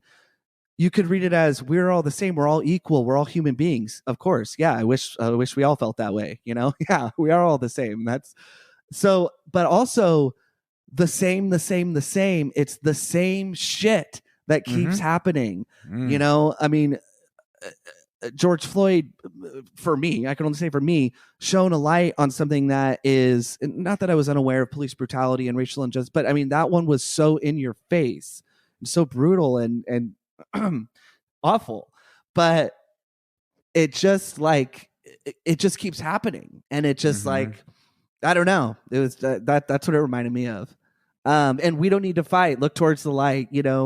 it just and what are people that protested that? Oh, well, you know, they're just capitalizing on it. They're sure some people did smash windows and loot it or whatever. That's not what it was about, though. Anyway, I'm sorry.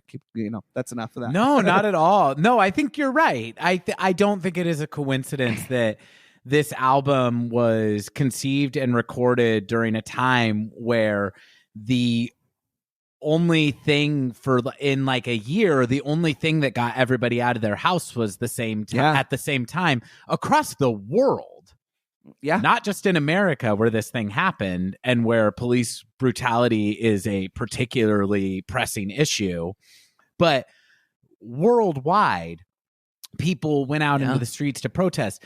Tons of those people, I think even possibly a majority, definitely a plurality of those people were at a protest of any kind for the first time in their lives. It's not like this was like some like fringe myself movement. Included.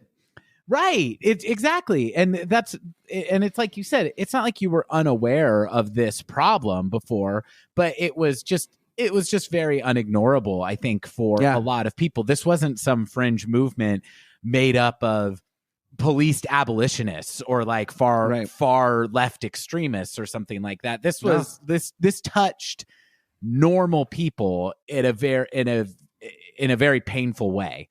And I think you're absolutely right that he's commenting on that. And I think that that is another reason why I would put this in the category of protest movement. I think he's talking about, I love it. There are all these things that are up for debate across the economic and political and cultural perspective that people will fight each other on. But there are a few things that the broad swath of us agree on, whether we know it or not. And the nature of policing isn't even necessarily one of those things, right? That what policing should be and whether or not it should exist is a fiercely and hotly debated topic in American society right now. But should they be killing people with impunity is much less of a hotly debated topic. Almost everybody agrees that there's a problem with that. And so I do think that he can both be speaking to the specificity of that and kind of broad economic and class issues that Thom Yorke has always spoke to. And I think like a Burn the Witch and I think that like on Burn the Witch, part of why his songs are so great is they stand up to the scrutiny of time and not having to be topical, but also usually call to mind pretty specific things that are taking place in the zeitgeist at the time that they're released. You know, it's the personal is political. And I think that that's always on display in Thom's songwriting. Yeah. I love it. So if we're all the same, first song. Well, if we're all the same in that first song, Thom, ever the grumpy grump has gotta take the piss out of it right away and say, you know what? That first song was called The Same. This one is called The Opposite. And I gotta say, this is the first of a kind of non-Radiohead move, I think, on this album of having the opening two tracks be called The Same and The Opposite. It's playing with kind of the naming conventions in a way that I feel like, as much as this project sounds like a project from Thom Yorke and Jonny Greenwood, I feel like it lives in the differences where it can. But what do you think about, you know, them putting those two things back to back? Do you agree that that's kind of like something absolutely. that is like maybe a little too cheeky for Radiohead? And I like that they're playing with kind of these different stylistic choices in terms of the track listing on this album. Yeah, I mean, Walker, I mean, this is like what I have in my notes, not word for word, but very similar. It's like I don't mind the direct approach, you know, whether just the direct approach is, hey, the first song was called The Same, this one's called The Opposite. Okay, that's nice. But I wrote, you know, this song is very aptly named as it is the opposite of the song before it. So there you go. And is damn near opposite of previous radio albums, at least The King of Limbs and A Moon-Shaped Pool. That might be a stretch. But, you know, because we talked about how Identikit very much felt like to you and to Noel and myself as a lot of like, oh, here comes, or this is reminiscent of what Jonny Greenwood is doing in The Smile. And even the song Morning Mr. Magpie, you pointed out, and we agreed that like what Johnny's doing on the guitar sounds a little bit like what he's doing in The Smile. But other than that, this song is the fucking opposite of what we have heard from Thom and Jonny before. Right. And this is where we really get to welcome in Thom Skinner. You know, I don't have a ton more commentary except to say I love the new use of Johnny's tools. Listeners, that's what Jonny Greenwood calls his guitars, his tools. I mean, and just I love how he uses this as sort of, not to get into the weeds too much, but this part fucking rocks. I love how he uses his effects pedals to oscillate such that the beat or the one of a given measure gets lost. So it hovers and moves around without ever becoming nonsense. So what I'm talking about is it's very clear right now where the beat is, but I don't know if it's going to do it again in the song, but the wanna no no no it does it again. No. Okay, so we'll let it.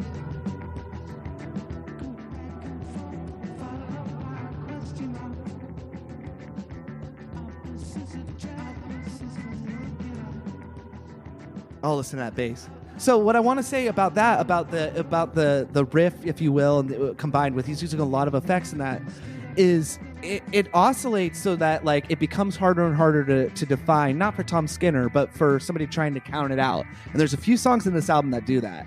And what's so cool about that is I think that Jonny has always played to Thom's strength as a singer. Thom obviously is a musician, but where Thom will come in on former guest Jesse Rimler said, I think Thom is comfortable in an odd meter. And the way Thom and Jonny complement each other is, to me, here's one of my HTATSs, I don't think has ever been clearer than on this record. And I'm not saying that it's the best thing they've ever done, but Jonny does this thing because of a new technique that he may have already had in his arsenal, where he'll oscillate his riff and the way he's playing so much that the one gets lost, and it allows Thom to pick his spots, which are often unpredictable in the best way. Do you kind of get what I'm saying? It's so fucking cool. And I love that song because where I not complained, but there's a couple tracks on A Moon-Shaped Pool, an album that I love, where I said, I know Radiohead and Nigel's thing is to not give you the build and the pop that you might have gotten in a There, or that you might want in a Zeppelin record. I feel like this album achieves in such a way in that, does that song ever go to a, There, Paranoid Android, whatever level? No. But the way it builds and swells, it just gives me the rock in this case, in the Smile way, but it's so satisfying, and I fucking love that song so much. I don't know, your thoughts. Yeah, I agree with everything you just said, and I think that you really also, it's a great second track because it's kind of like introducing the three-piece. Yeah. I know there's overdubs in that song, but it doesn't sound like it. And Barely. the only difference in how it sounds live is that it's louder and thrashier. But you really, really get to hear, like you said, what Thom Skinner is doing, like how complex his drumming is, and the way Thom's kind of counter melodic bass line is playing off of this very strange oscillating guitar part. And I just think it's like kind of like the first one kind of introduces the themes, and the second song kind of introduces the band. And I think it's just a great way to start the record. The only other thing I would say is, you referenced it sounding like something on A Moon-Shaped Pool. Listeners, go back and listen to the guitar solo in Identikit on A Moon-Shaped Pool, and then listen to this, because Jonny, it's in a different key, but Jonny does in that solo do the,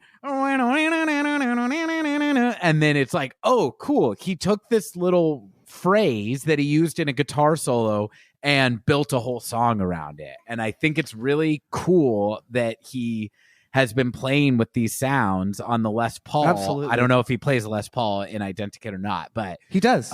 Okay, so fair enough. This very specific, it makes sense that he calls them tools, because even guitar to guitar, he plays them in a different way, and he is playing in a very different way on the Smile than he has in the majority of Radiohead. It's this very percussive and kind of bigger sound than he tends to do in latter day Radiohead. Absolutely. And listeners, I want to encourage you to go back and listen to that, because we had Noel Brown, who podcasting personality, but outside of that too, just had an expansive and huge knowledge of engineering in the studio. And I loved what he said too. And this is something that, I had known, but in no way was able to verbalize it to the technical level that Noel was, how the way Jonny plays a Gibson is like the opposite of what you traditionally think of, which, listeners, Jimmy Page, Gibson Les Paul is a very widely used guitar. It's kind of the top of the line as far as electric guitars go. But I think, I can only speak for myself, I think of somebody like a Jimmy Page who slams it with a lot of gain, and has the way Jonny plays it, I feel like is so Jonny Greenwood, in that it's not that it doesn't sound like a Gibson, but he plays it kind of not for its intended use in a way. Yeah, is what I would say, not. Which is so Jonny. And the way you said that, like, it's a bigger sound. Yes, it is a bigger sound than latter day Radiohead, but it's still a cleaner sound than the telly that he would use for up through, I mean, honestly, even through in Rainbows on Body Snatchers, he's still using the Telecaster. So I don't want to just talk forever on this song, because there are other songs that employ a lot of the techniques here. But just the last little thing I want to say, and it was from something that you said, Walker, was what did you say? The first song kind of tells you what the vibe of the album kind of introduces the theme. Second song introduces the band. Yeah, my contention is the first song I could see as, if Radiohead is ever to make another album again, if this were a Radiohead album, I could see the same being an opening track to a Radiohead album. The opposite, outside of Tom's voice and me knowing who it is, does not sound like a Radiohead song to me.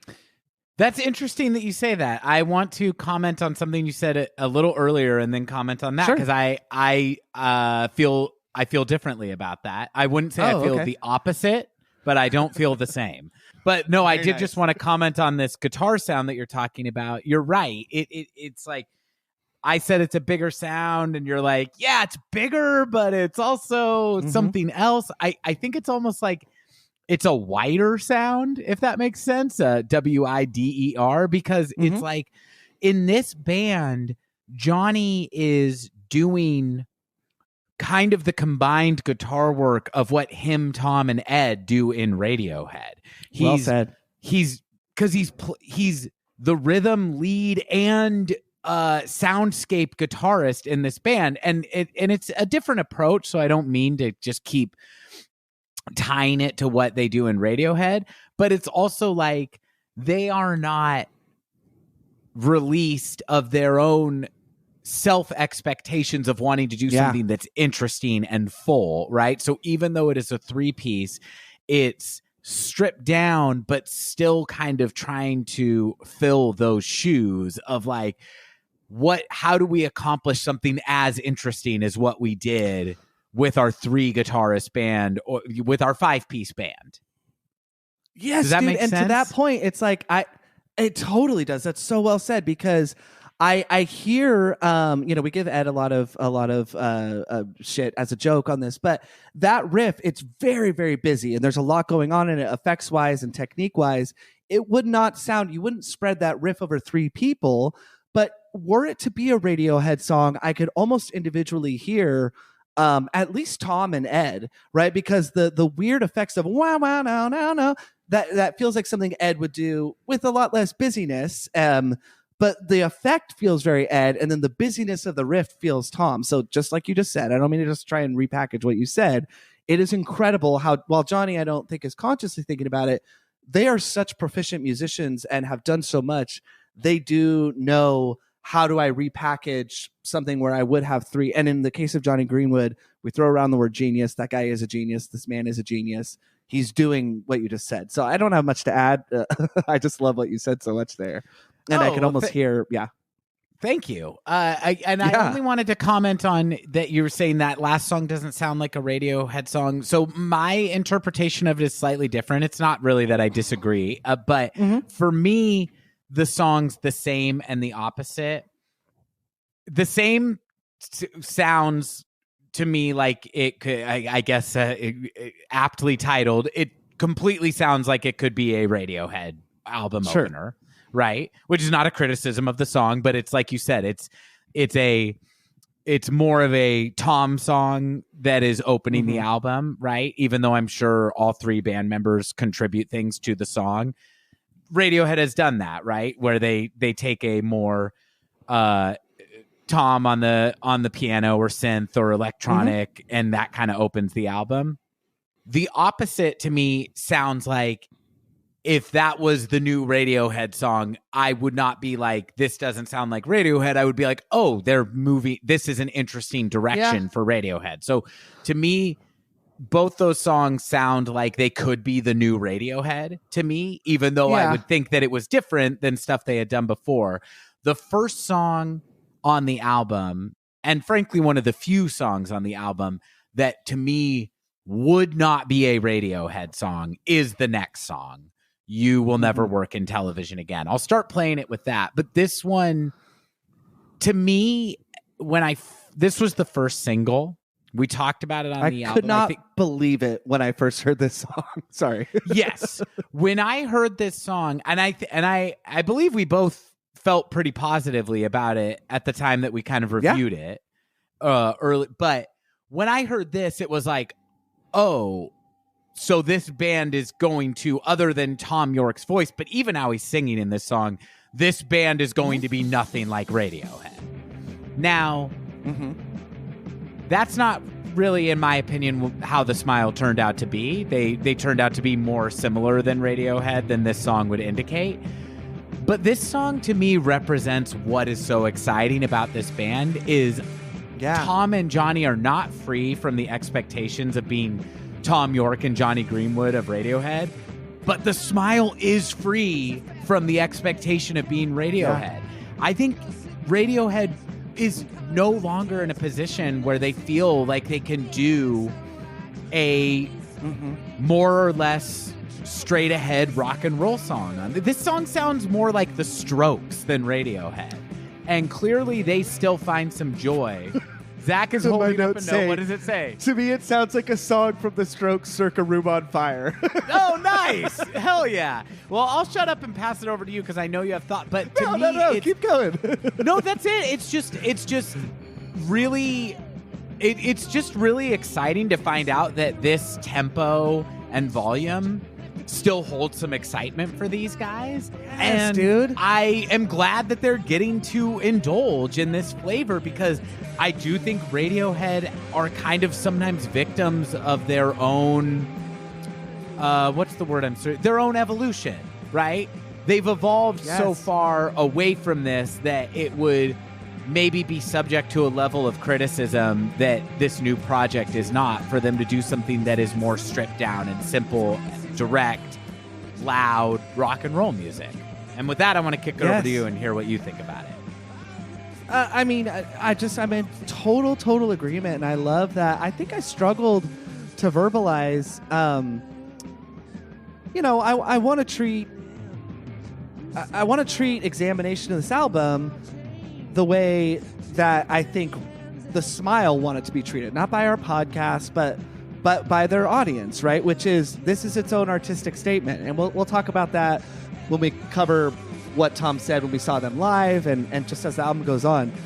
But yeah, I mean, as brothers that have a lot of overlapping musical taste, and I'm sure someone else has written this in an article or something, but to me, the guitar tone, I've never heard that guitar tone present in a Thom Yorke and Jonny Greenwood collaboration, not even including Pablo Honey and the Bends. Like, the tone and the style of playing is very The Strokes. Albert Hammond Jr. and Nick Valencia are two of my favorite guitarists of all time. It sounds like Albert Hammond. I'm sure it's a lot harder than it sounds, but it does sound like a lot of sort of like octave playing in an odd meter. And even the singing is very like 1970s Britpunk, maybe Sex Pistols or The Clash or something like that. I don't know. And the guitar tone you're talking about is kind of like I feel like it's like an 80s kind of post-punk sound where it's like it's Big time. it's lightly distorted, but it's more that it's a cleaner tone played really loud and driving. Yes, yeah. And I mean, I think you just so wonderfully covered. I just want to say for the record, I think that you verbalized so well how you said Radiohead or maybe I think you said like victims of their own progression or something like that, to that nature. Is that why they wouldn't make a song like this? That is what I struggled to verbalize during A Moonshaped Pool. Towards the end of our first episode when I said like I don't, it's not that it's bad or I don't love it. That is sometimes I feel like what's missing for me. And so going back to The Smile, I think that this is just so exciting. And I just want to cover a little bit on the lyrics of this song since Walker so greatly covered off a lot of like how different it is and so forth. So, Thom Yorke I'm going back to the Pitchfork review, listeners. This is a 50-50, my own thoughts and some of what it points out. But, it says that Thom Yorke puts on his best sneer while standing up to a gangster troll. That's a lyric from the album, who's lording his power over an aspiring young woman. Given its explicit reference to former Italian Prime Minister Silvio Berlusconi's, I'm sorry, I don't know how to pronounce his last name. Bunga Bunga sex parties, right? That's a line from it. This chivalrous salvo for the Me Too era could very well be aimed at that disgraced politician. I'm not going to keep reading the Pitchfork article, but it also made me think of Harvey Weinstein, of like sad fuck piggy limbs. So I just love it. It's very, there's a lot of venom in that song, I guess is what I would say.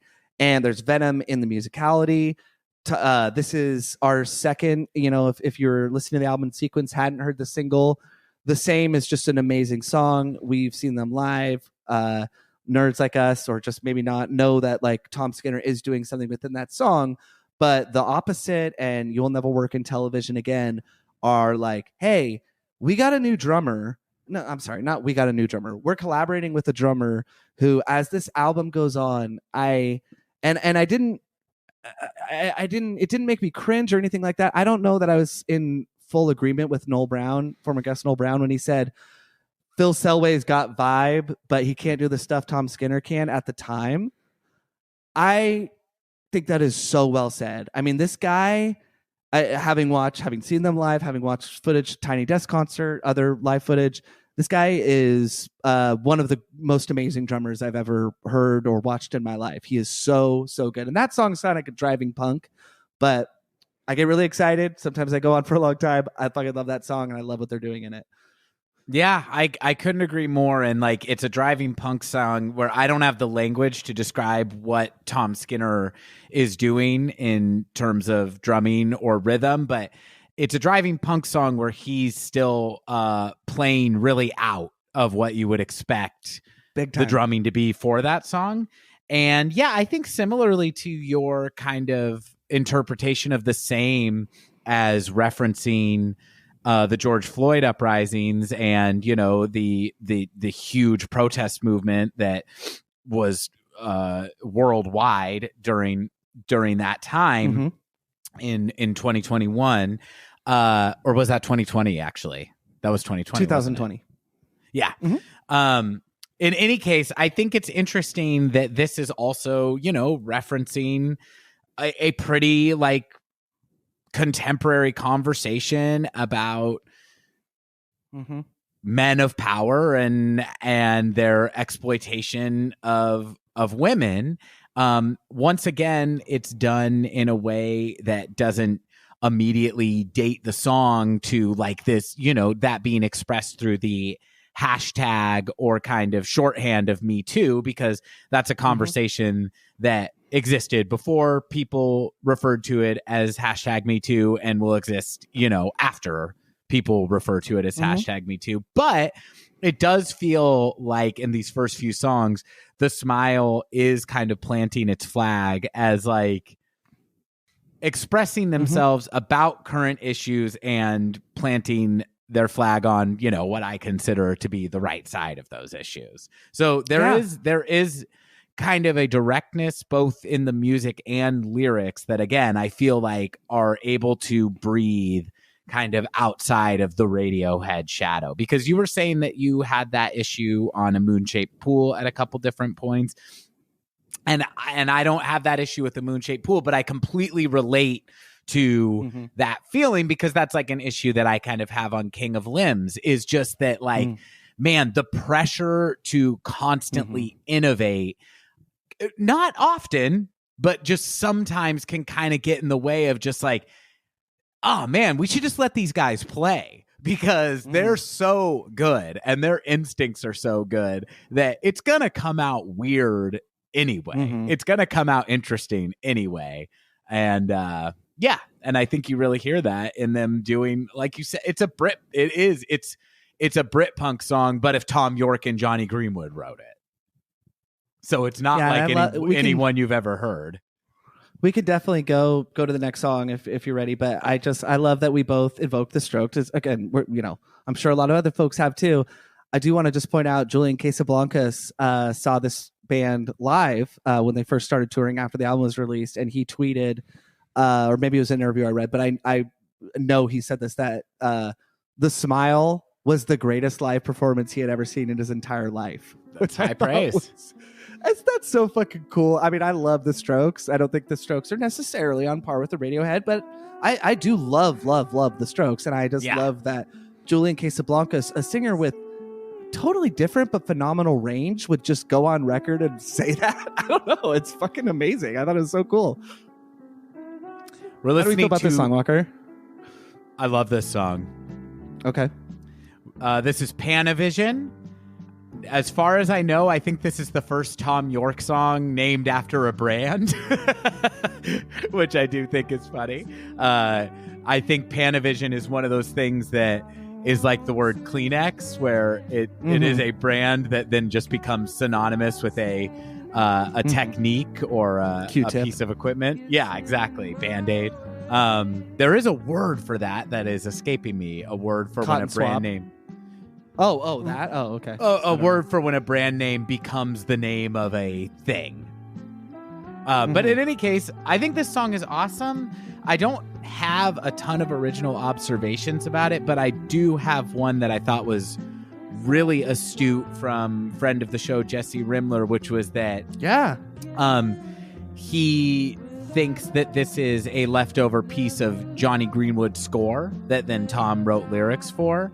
And I think having seen them play it live, and that Jonny is on the piano on this one, I thought it was a good observation at the time, but I felt it was confirmed by that, because Tom, great piano player, but that melody on the piano does not sound like a Tom melody, and it absolutely would sound at home in a P.T. Anderson movie. You don't think the piano line sounds like a Tom piano line?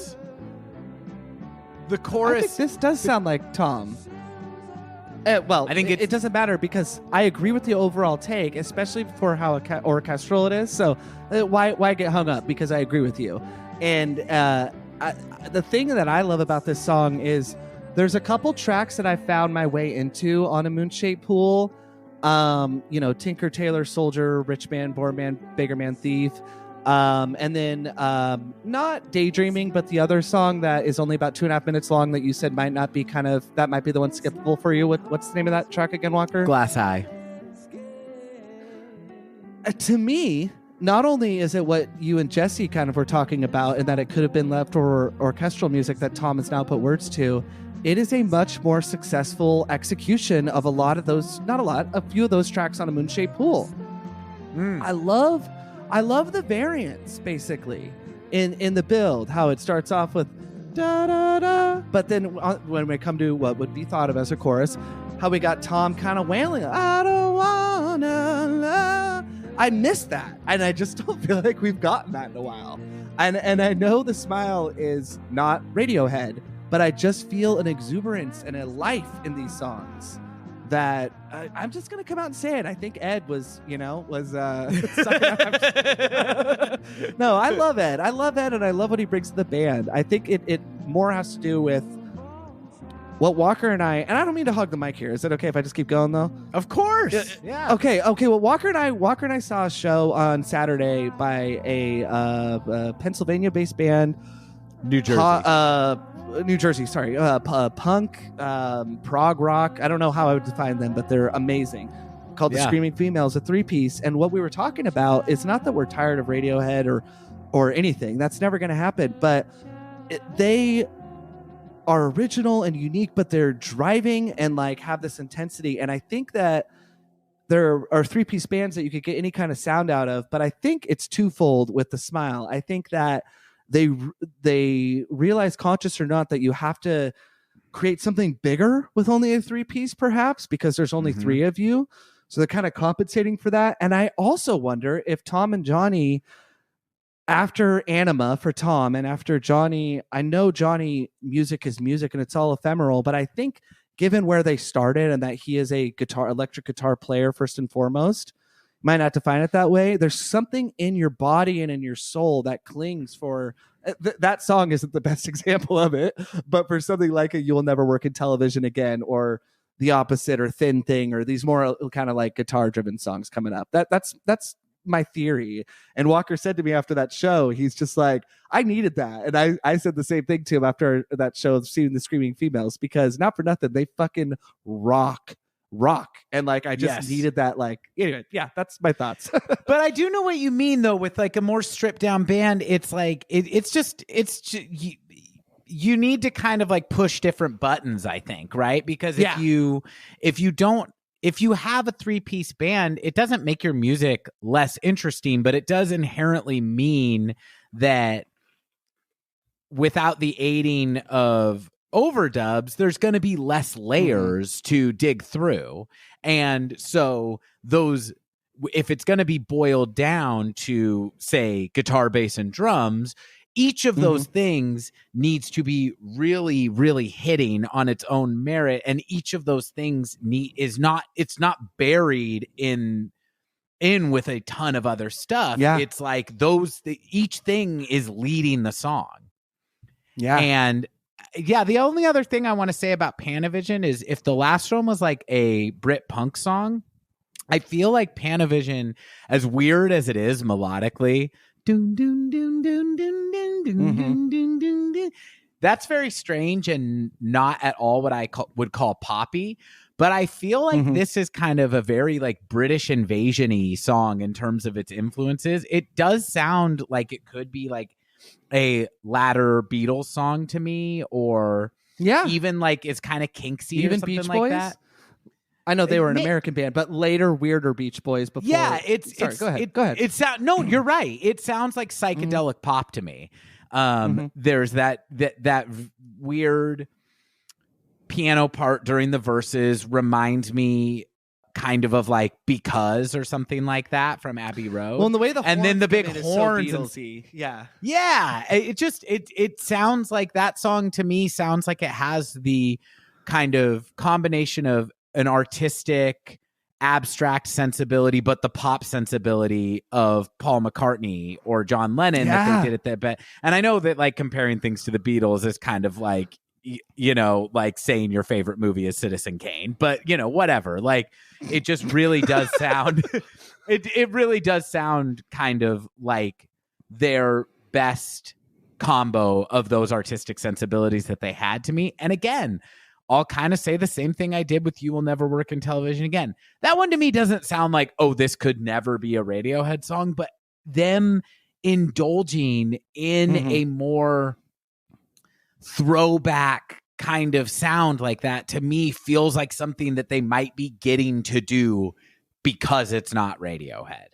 And I don't know. Yeah. Maybe that is one that they would have turned into a Radiohead song if it was kicking around, but I feel like they would feel pressure to obfuscate its more poppy elements or more like rock and roll elements than they do. And still very much a a weird song. But I love what you said about like the Beatles comparison, because with the aid of a George Martin, the way those horns come in is something very like Sgt. Pepper kind of era to me, you know. But I don't have anything else to add. I really like that song. I think it is a much more successful execution of songs that I really like on A Moon-Shaped Pool, and I'm specifically talking of the 3 that I mentioned. All right, so this next song is the second single that was released. Zach and I talked about it around when it came out early on in the podcast. So far, based on seeing them live and footage of them playing these songs, Thom is on the bass on every song except for You Will Never Work in Television Again, in which he plays guitar and Jonny plays bass. This is one that is driven by a Thom bass groove that I really love. This is called The Smoke.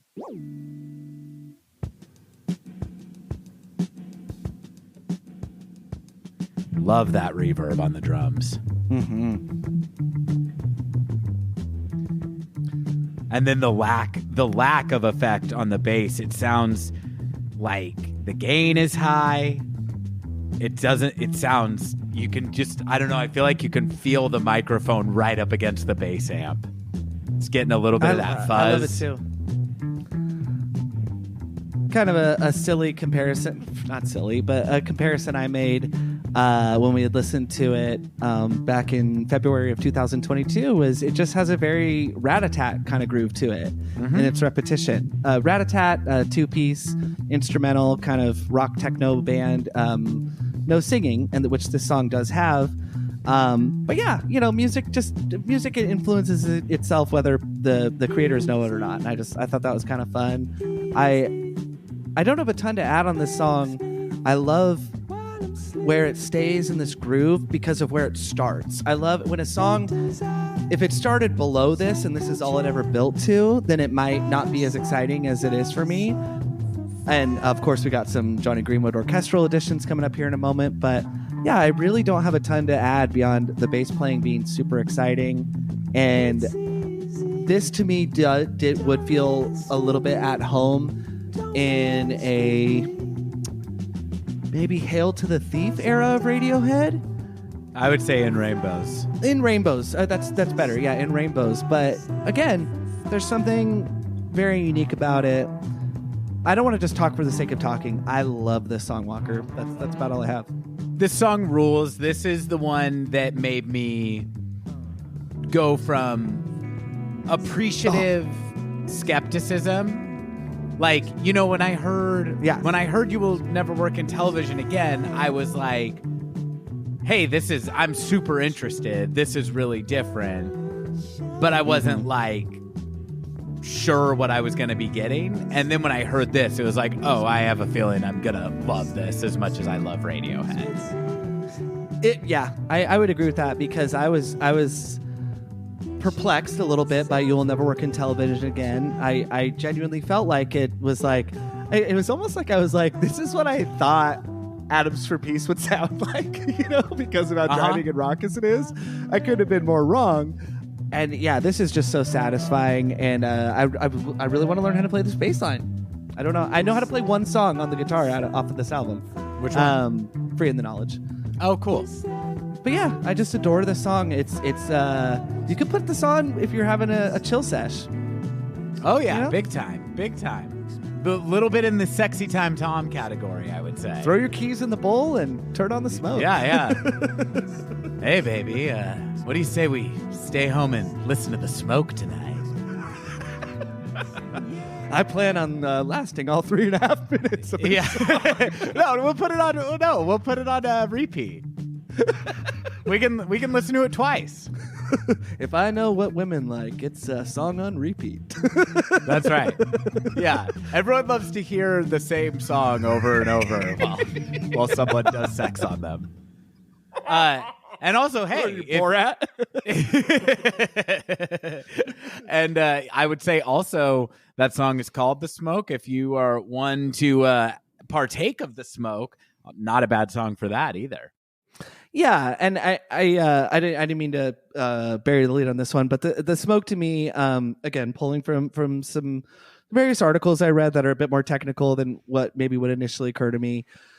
I love this quote so much. It said, "The smoke is a beguiling waft of understated funk that sounds like a collaboration between Afrobeat pioneer Fela Kuti," listeners, you're very familiar with him at this point, "and Marvin Gaye, thanks to Yorke's wobbling bass line and falsetto moans hitting at sensuality and self-immolation. It's the sexiest thing he's ever set to tape." I just loved that quote so much because Fela Kuti, as we discussed in our Atoms for Peace episode, I really enjoyed what I've listened to, and I love being a pioneer of Afrobeat, how much he has influenced stuff that is maybe a little bit more palatable, like, Flea's music with the Red Hot Chili Peppers or with the Mars Volta. Well, you could argue palatable or not on that, but yeah, I loved that appraisal. Perhaps of the song accessible. so much. Accessible, yes, thank you. And it's just so cool to listen to and to hear music that I wouldn't normally seek out necessarily, like a Feel It Cuddy, but I would seek out Radiohead music and I would seek out side projects, and that's the value in not being like, I like American rock and roll by, blah, blah, blah. No, things are an amalgamation, and that's what the best musicians, Flea included, Jonny, Thom, whomever, they're not afraid to do that. And look at what the product is. It's so beautiful. That's all. Yeah, it is. It's great to get exposed to these influences through musicians who have a much vaster knowledge of music than my own. And in addition to Atoms for Peace continuing to grow on me after we recorded the episode, I also have gotten into Fela Kuti as well, and really, really dig what I've listened to. There's a ton of music from him, but I picked a few albums from what seemed to be kind of the heyday of him putting stuff out, and have thrown it on. And it's great car music, especially if you've got other people there, because I always find instrumental music is like less intimidating of a choice if you're maybe, sharing a car with somebody who you don't know what their taste is. It's like, oh, we'll throw this on and we can talk over it. But yeah, I love The Smoke. Now this next song is possibly tied in the number 1 spot for my favorites on the album. Maybe it's number 2, but I just adore this next one. It is called Speech Bubbles.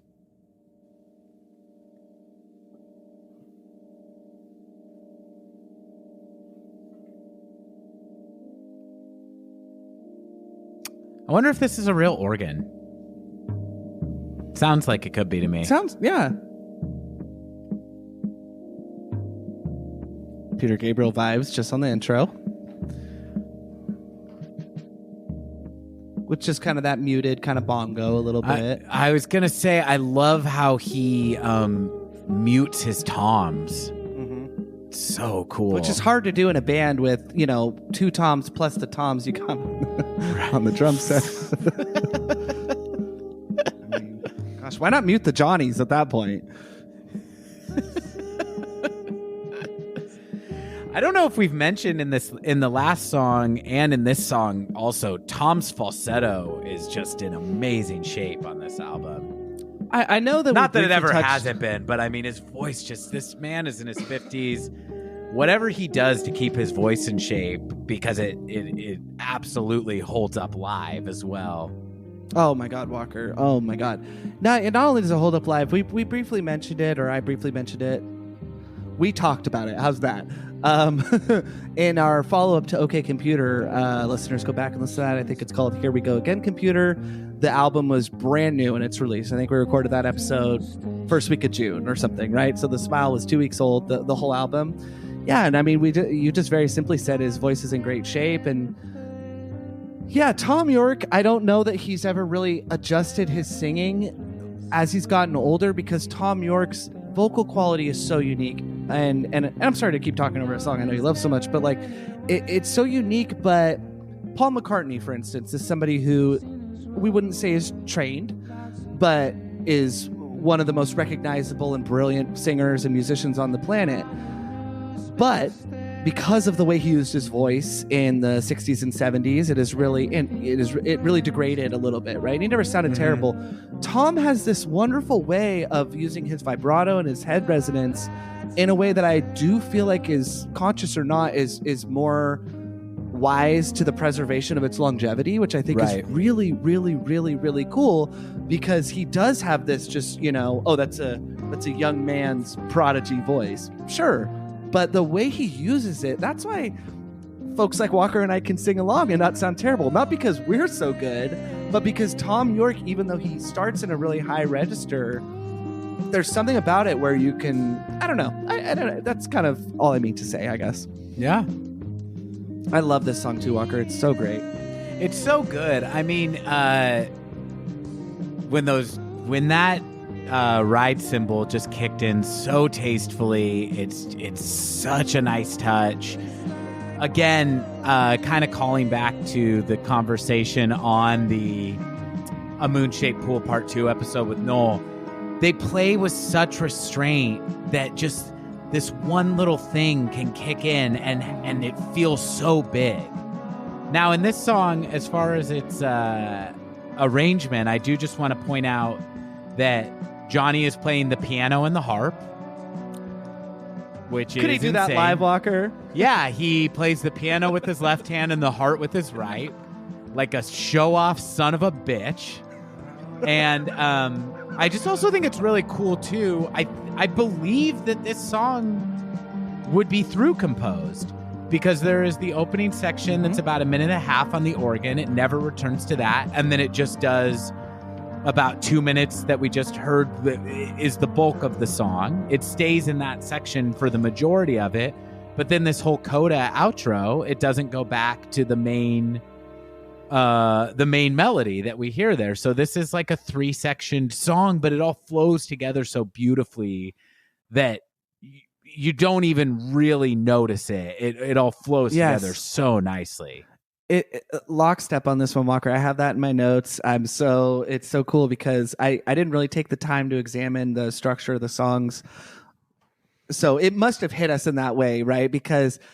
And I think with some of Radiohead's through composed songs, 2 + 2 = 5 is on its own island of awesome to me. But a song like I Will, a song like Hunting Bears, they do feel so cohesive and they're so at home and they evoke such feelings for me. And I would put that song, Speech Bubbles, in the same category, to where through composition is very... I don't even know if Thom and Jonny or whomever set out to write those songs in that fashion, because that song to me also, in addition to being through composed, I love that you called attention to it, feels very filmic. Like it would go beautifully over, not an A24 horror, but a film with a certain kind of vibe. Yeah. And I just think where that song succeeds, this is the last little bit I have. And I hope it's not annoying listeners to keep comparing back and forth to A Moon-Shaped Pool, but it succeeds in its mood and its execution, but it just stands out more to me than whatever its equivalent would be. And maybe there is no equivalent because this is its own unique artistic statement, but huge fan of that song. I love what everybody's doing, especially Tom Skinner as well. It's not just Jonny being brilliant. Tom's vocals, like you said, huge fan of that song. I love it. Yeah, it's a favorite of mine. Shifting gears. This next one is called Thin Thing. Good creepy title. That's a very King of Limsey title. Uh-huh. So, Speech Bubbles is a high watermark for you? Oh, absolutely. Absolutely. My other favorite has not come yet, but I got to say also, we're halfway through this album and I really, really like / love every song we've listened to so far. So it's only favorites. Now, why don't you talk about what the hell Jonny Greenwood is doing on the guitar here? Oh man, well, I mean, do I have to talk? I know it's a surprise that I don't want to after this song. Well, when it goes into the crazy, let's me. Definitely let it breathe when it goes into the crazy part. So, very similar to what he's doing on the opposite. He's first of all, he's doing a tap, right? So he's not playing Jonny. Yeah, this is all finger tapped. Yeah, on both sides of the guitar too. Yeah. So so he's tapping with his thumb essentially. It's not a technique that I'm know how to do myself. And then the way he's barely touching the strings on the neck of the guitar, and it's doing that thing where the one is oscillating, and that is so. Okay, here we go. Oh, is it going to build? No, because we're going to creep in. So, here we go. So now he's got a pick in his hand. And I just want to say, this to me is another thing that would not be on a Radiohead album. This feels Body Snatchers in terms of its production quality, but I agree. This song has no home on a Radiohead album. I completely agree. We have a key change. So essentially, yeah, just to summarize what he's doing, listeners, is there is a beat because you can hear Thom Skinner doing some amazing percussive work. Amazing doesn't even cap it off. There is no one based on what Jonny Greenwood is doing in terms of 1, 2, 3, 4. This is so cool.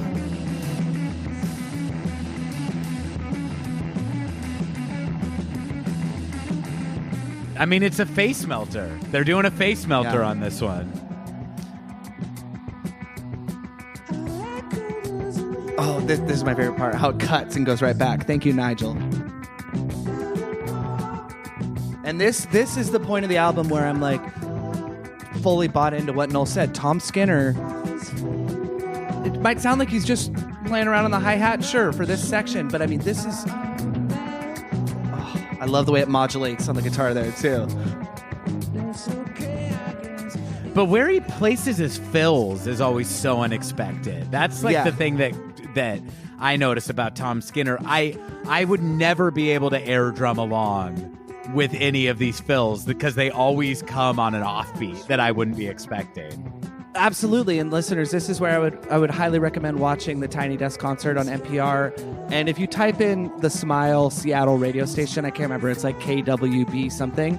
It's very intimate, and having seen the Smile live and then watching both of those videos, for me, this song and an upcoming song are my two Thom Skinner highlights. Where I love this so much.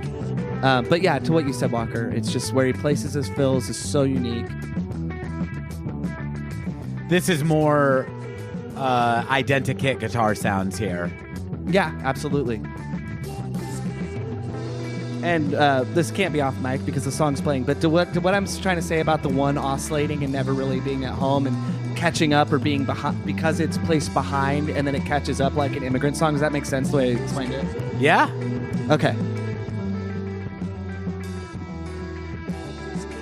And then here everything's...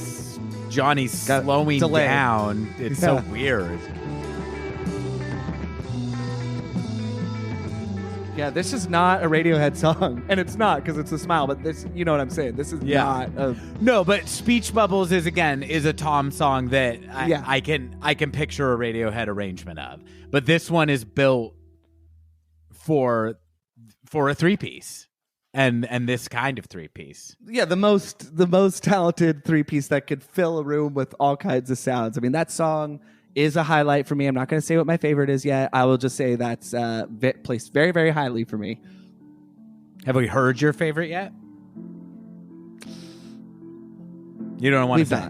We've not. No, we'll say we've not. Me either, except for, that I would put Speech Bubbles up there with it. But I think I have a different, just by a hair, I have a different number one. This is Open the Floodgates. This is another one that I would put in the grower, not a shower category, where I don't know that this song jumped out to me for a while, but I love it now. Oh man, I adore this song, and again, I was unclear how I wanted to approach this. Of like, well, it's Idiotalk, a Radiohead podcast, but this is the Smile. It just makes sense, right? Because of our familiarity with those guys and their breadth of work and their body of work. To me, Walker, this feels very at home in a rare overlap between Anima and The Eraser. Ooh, I like that. In terms of its composition and just, it's maybe a little bit more, I don't hear as much digital manipulation per se, even though I do hear a lot of beeps and boops from Nigel and Tom and Jonny and whomever. I don't mean to just assign it, but yeah, that's kind of where it lies for me. I adore this song. I'm never burnt out on Radiohead slow songs, but like, say, this is off from Kid A. I'm not here. This isn't happening. How to Disappear Completely. How to Disappear Completely. Like, I love that song, and I love a lot of what you in particular had to say about the production and all that. For some reason, that isn't the highest for me, I'll just say, right? That's a song going back 23 years now.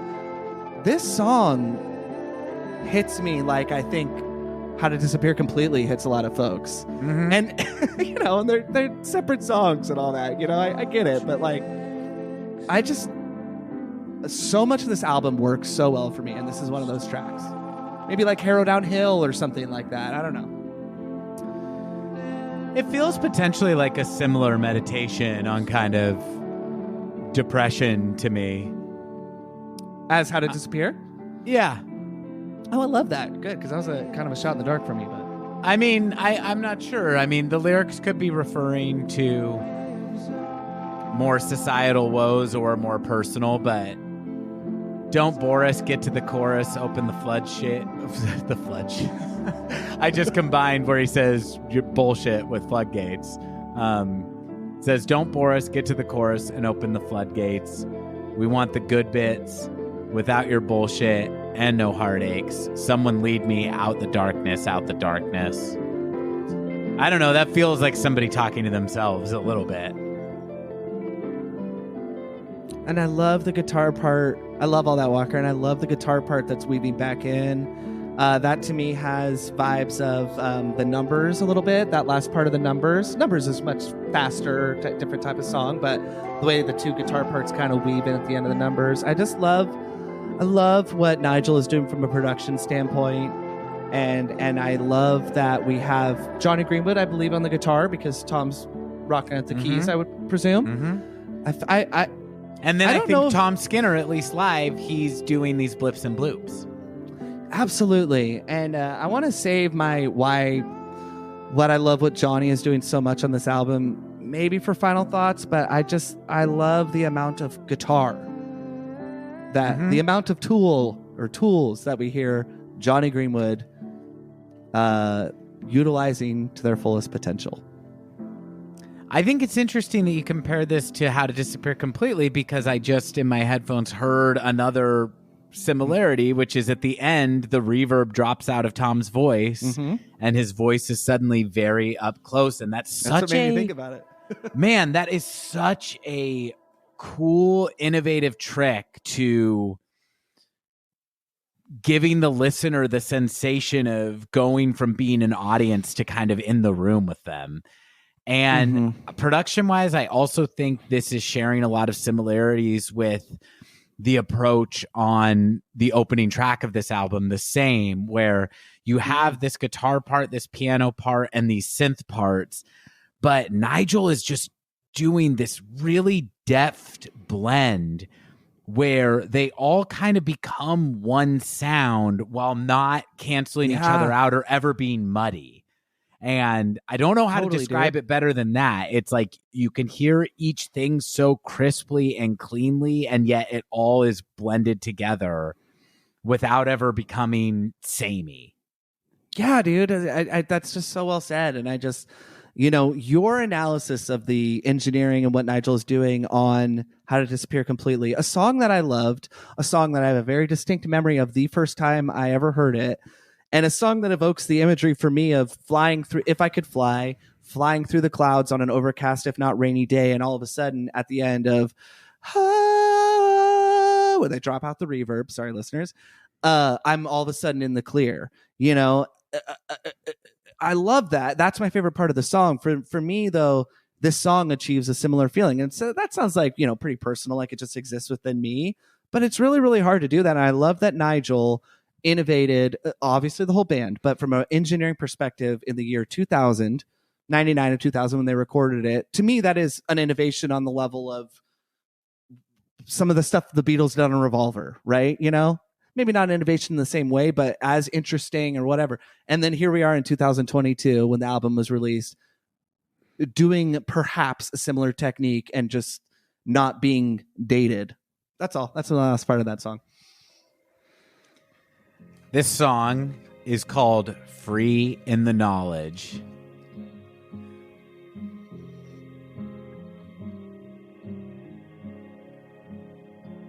Yeah, and I know that he's getting up there in years now, but I love that they got David Gilmour to guest on this song on the guitar. It has been quite a while since we have gotten an acoustic-driven Thom ballad. I love when Thom does a ballad, and I would say that this song is very much that. What do you think of my Gilmour comparison? Oh, I think it's right on. This is a very Gilmour-y chord progression. This is really simple. You said you know how to play it. I have not learned this one, but I can hear that I could play it. Sure. And I want you to tell me what the chords are, because right here I hear it switches to the major from a chord it was doing the minor of. Is this part like ADE? I mean, is it that simple? What's going on here? Well, let's let it just get through this.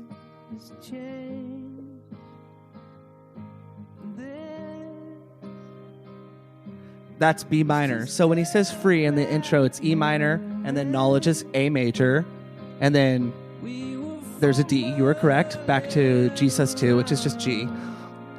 And that everything is changed. And that's B minor. So yeah, he's just hopping around a lot. And then, but it's that the verse is in the key of A, and it starts with an intro in E minor is what the weird trick is. Well, and Soldiers on Our Backs, where he says backs, is an A minor 7. So you were absolutely right, Walker. Very, very, very, very good very good active listening. I mean, again, that's a really Beatlesy move that then Elliott Smith kind of like built his whole guitar vocabulary off of.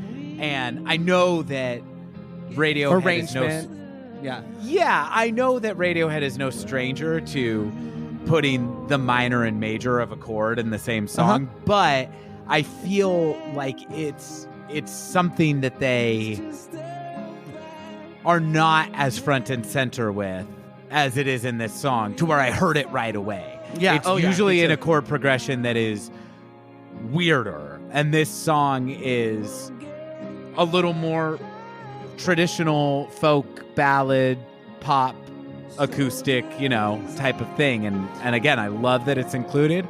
I don't think we would hear this on a Radiohead album, and I love that it has a home here. Well, and what you just said is so right on, Walker, too, because it's really only the A minor 7 of Soldiers on Our Backs that does that. And not to get too much into the weeds, but I know a lot of our listeners are familiar with playing guitar or bass or drums or whatever to some extent. And even our non-musician listeners, I know that folks that don't play an instrument hear something different when they listen to Radiohead, right? That's not a hot take or whatever, right? But it is interesting, Walker, because you said, I know that they're using the minor of a chord that was, in the majors. In this case, it'd be A. It is interesting that it's A minor 7, which is less of a distinctly minor than just a regular A minor, right? A minor 7 listeners lives in this kind of middle ground, and I think it hits your ear that way, which is all that to say. I just think it does strike you as a little bit simpler. But there's still what Thom is able to do with his vocals. I think about How to Disappear Completely again, when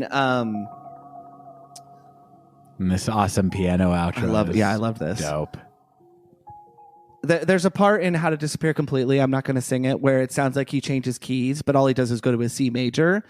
And that's all to say, I think that Thom is such an amazing singer, and that I think that sometimes Radiohead's music and the way he picks his spots or where to come in and hover above a note or above a key is so unique that it can even strike your ears.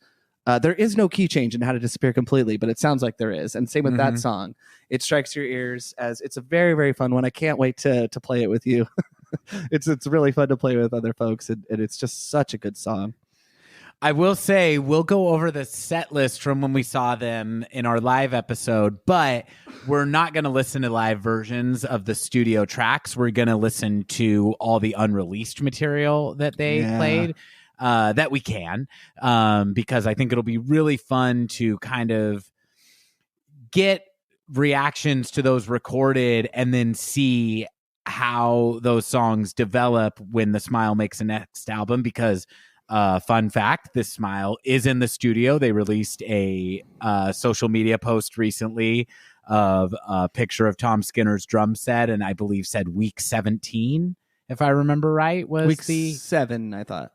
Okay, fair enough. But in any case, they've been in the studio. There's going to be another album, and it'll be really interesting to hear how the songs change, what makes it on, what doesn't.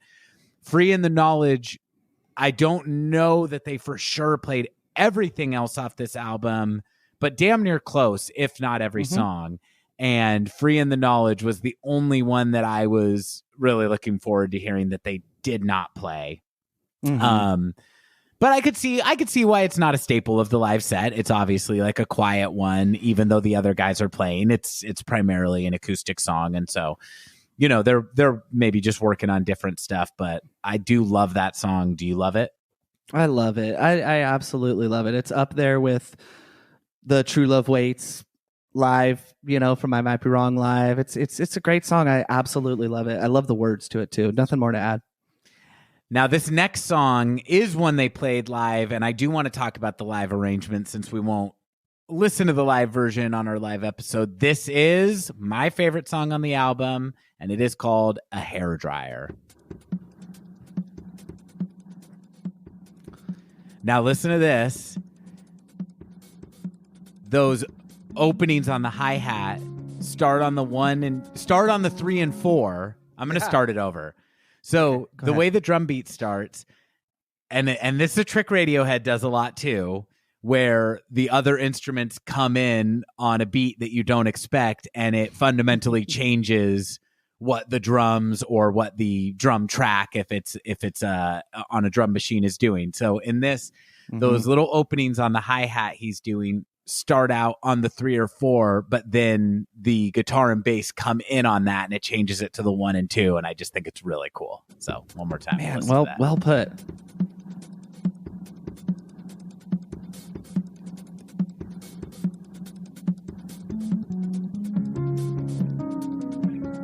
Oh wow, dude, you're right. I hadn't thought of it that way. Oh my god.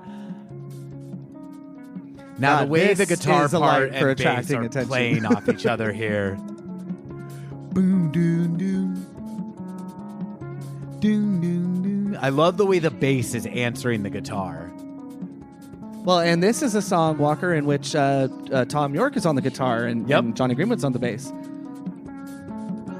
And I just love the way they alternate, because Tom's bass guitar chops are, let me simplify, Tom's bass chops are not surprising, but I mean, I he's busier than I thought he would be, which I don't know why I underestimated Thom Yorke, but Jonny,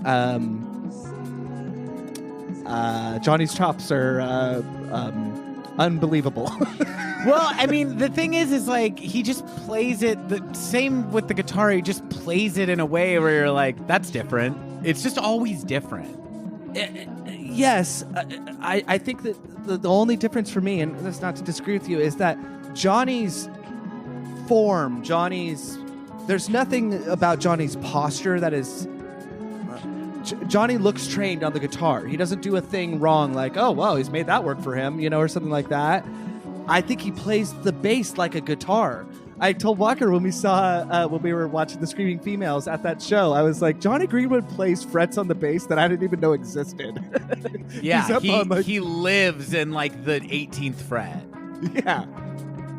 Now, I want to just point out those backing vocals we heard, those falsetto backing vocals. The way they play this live is Thom loops those and then stomps them in at a certain point. They play this song. I love this arrangement, this really restrained arrangement on the album, but they play it open and loud live, and that was really cool. I prefer the live version of this song. Yeah, I mean, it's really cool. It is getting to the part where it kind of opens up here, which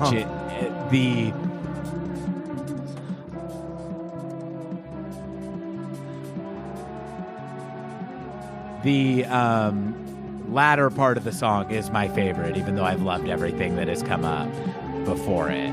But right here, it goes into this instrumental break. And it'll probably do it 4 measures, right? 2. All right. 3. Here it comes. Cuts it off. This Look at All the Pretty Lights section is my favorite thing to sing and my favorite part of the entire album. It's like beautiful justice for the raindrops 47 times. Now we're saying look at all the pretty lights 47 times, but this time I'm here for it and I'm loving it. Man, I could not agree with you more. I love what you said too about how it cuts. You're so expected because we're so accustomed to it, listeners. Even with bands like Radiohead or whatever, but when they only go 3 measures, and the way it cuts everything, that's Nigel again. I might be wrong. There's so many songs where he does that so well, where it cuts and it highlights the genius of what you're just listening to. And if it's okay, I'd just like to quote, talk about a little bit of what I think lyrically. Yeah, please. So yeah, I mean, a hairdryer, pulling from, again, this is from Pitchfork's review of the album. I don't want to pass off things written by other people as my own, but it talks about, it poses the question, a hairdryer, is it likely alluding to the 45th president of the United States with its barbs about someone who flies south for the sun, right? That would be Palm Beach, I believe, Mar-a-Lago. Blames everyone else for his screw-ups and spins reams of lies. Certainly seems like a swipe at the magically insulated former head of the state. Does the world need another Trump diss track right now? Probably not. But will the anxious song, which skitters on the back of Skinner's pointillistic hi-hat work, I loved that this review is worth just that. Skinner's pointillistic hi-hat work feel increasingly relevant over the next couple of years as the world braces for the next clusterfucked United States presidential election? Most definitely yes. That's part of Yorke's power as a dystopian seer. Every description of the present seems to also foretell the future, which I just love, because that's what we were talking about with Noel, with each other. And I honestly think, I mean, correct me if I'm wrong, that we've kind of come to really, really agree upon is that even with Hail to the Thief, which for sure, go back and listen to that episode, there's a lot of direct commentary on the thief, meaning he may have stole the election from Al Gore, whatever, but when you really read the lyrics, there's not that much specificity. And I think that is the way to be politically cynical and commentate. And that is why I personally love something like a Stanley Kubrick and like a Radiohead. They're not the same. They're totally different eras, but they're commentating on the human condition to a degree, and humanity and cynicism like that, to where you don't have to invoke specific things so much because it resonates throughout time. That's all. And that is my favorite song on the album. Oh, nice. We agree. Yeah. What's your ladies and gentlemen? Favorite? It's you know what? It's a toss up between Thin Thing and an upcoming song. Okay, fair enough. This next song might be Zach's second favorite. It is called "Waving the White Flag." Oh, Zach, I'm sorry. I accidentally started playing the motion picture soundtrack of A Clockwork Orange. Let me just turn this off and we should listen to the smile. Me and my drugs were recording a podcast.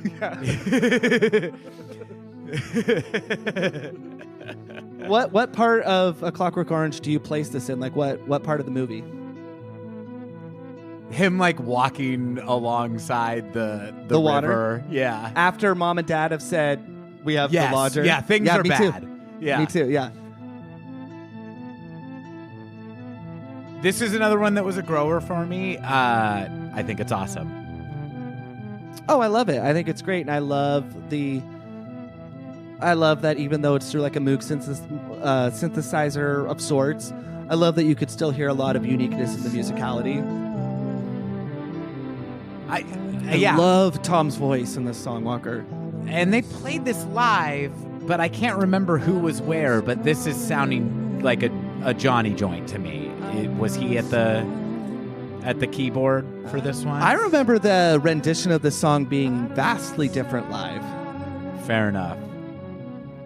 This is the point in the show, I will just say real quickly, where I stopped paying attention to the song titles because they were mixing in new stuff with song titles songs I was familiar with, and I entered into a state of ecstasy completely sober.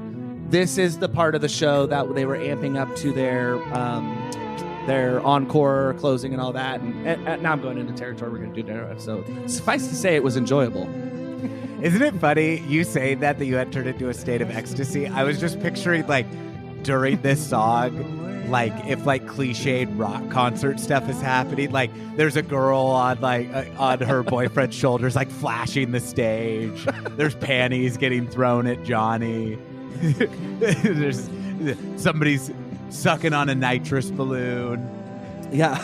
People are crowd surfing. Yeah, no, it was the vibe of the concert was very much it was a rock show for sure. It was a rock show, loud. yeah. And even songs like this, they really opened up in a super cool way. Yeah, that's what I was trying to say. This song, that's why my memory of it's a little bit hazy, and I'm so excited to revisit that set. Walker, run to Vamp for a minute. I gotta pee. Okay, fair enough. Wow, I've never been so scared. I feel like that scene in Wade's World where Garth has to host the show for a second, and he says, "I'm having a great time, not." Okay, here's what I will say. Musically, that key change right there is super cool. I don't know if it was a key change or a modulation, but it changes in a really interesting way. And then the Moog synthesizer fades out, and what we start to hear is an acoustic guitar playing the part, but it almost sounds like a nylon string guitar. Listeners, write in. Is that a nylon string acoustic guitar or a steel string guitar? Zach, I was just wondering out loud if that ending part is being played on a nylon string acoustic. I almost think it is. Ooh.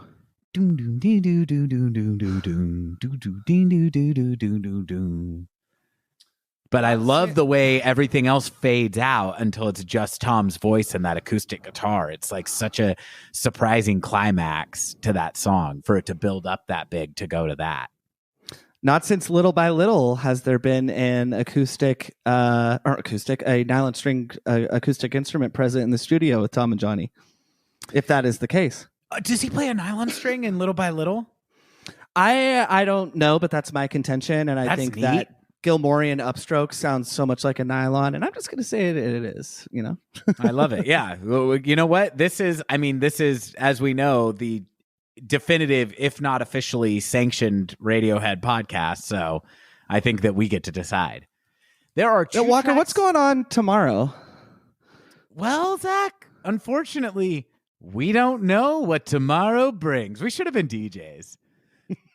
Now I'm hoping we're going to get a little more of this good weather that we've been having lately, but unfortunately, we don't know what tomorrow brings. This is The Smile. Now, this is an interesting thing about this song that I associate it with. This was the one time that, as far as I could catch, that live they struggled a little bit. They got off time with each other on this song, and we will get more into Tom's many frustrations. Tom feel about that? He looked pissed off. Who do you think he was pissed at? He looked mad at Jonny. I thought so too, and I was like, I got a little bit like, don't be treating my man like that. Yeah, we all and it was probably somebody else's fault, not Johnny's. Well, Jonny to me looked like he was complete Teflon. Like, I mean, Jonny Greenwood has been dealing with Thom Yorke's moodiness for 40 years at this point, and he seems like the kind of person who is good at not letting it affect him. But yeah, this one, I'm sure it was just a monitors issue or something, but they struggled to get on beat with this one, which obviously I would not be happy for the show to be one rife with problems. Them having a hard time with one song was only humanized them to me. I agree, and this song's live performance, despite that one issue, when have you ever heard this in a Thom and Jonny, that octave high playing? I mean, Zach, this is another one to me that is very much in the camp of you will never work in television again, where I think Radiohead would not dare to do such a straight ahead song at this point in their careers. This sounds like pre-Joshua Tree U2 to me. It does, dude. It sounds so like New Year's Day or something. Yeah, yeah. Oh, I agree so much. Like the synth line and stuff like adds some weird flavor to it and everything like that. But this is like a kind of new wave post-punk driving rock song. Listen to those guitars. Yeah. I love the U2 like October or Boy or Totally. This sounds like some War, which is my second favorite U2 album of all time, listeners. Oh, I think this song rules, but it's really straightforward. It sounds to me like second or third take vocal work as well, and in a good way. The vocals don't sound labored over. I like this outro. Yeah. Oh. Hey, by the way, if no rapper has sampled this outro yet and built a beat off that, hop to it. Don't you think that would sound cool? I absolutely do. So, what's interesting about and I actually don't know if I have that moment, but I was filming most of this song when we saw it live. I did notice it. It didn't stand out as much to me as it did you. This song, as much as I love it, which is quite a lot, opened up for me, having seen it live even more. Mm-hmm. I was so excited when they played it live, and yeah, I don't know. We could do a quick ranking of our favorites maybe after what is now the last song, but I suffice to say I love that song, and I love the comparisons you just made, Walker. That was so great. Oh, thanks, man. Yeah. This last song on the album is called Skirting on the Surface. This was also released ahead of the album as a single. I believe the third one. And I will say the formerly called Skating on the Surface, but the A has been replaced with an R because this is Skirting on the Surface, spelled Skrting. And it goes a little something like this.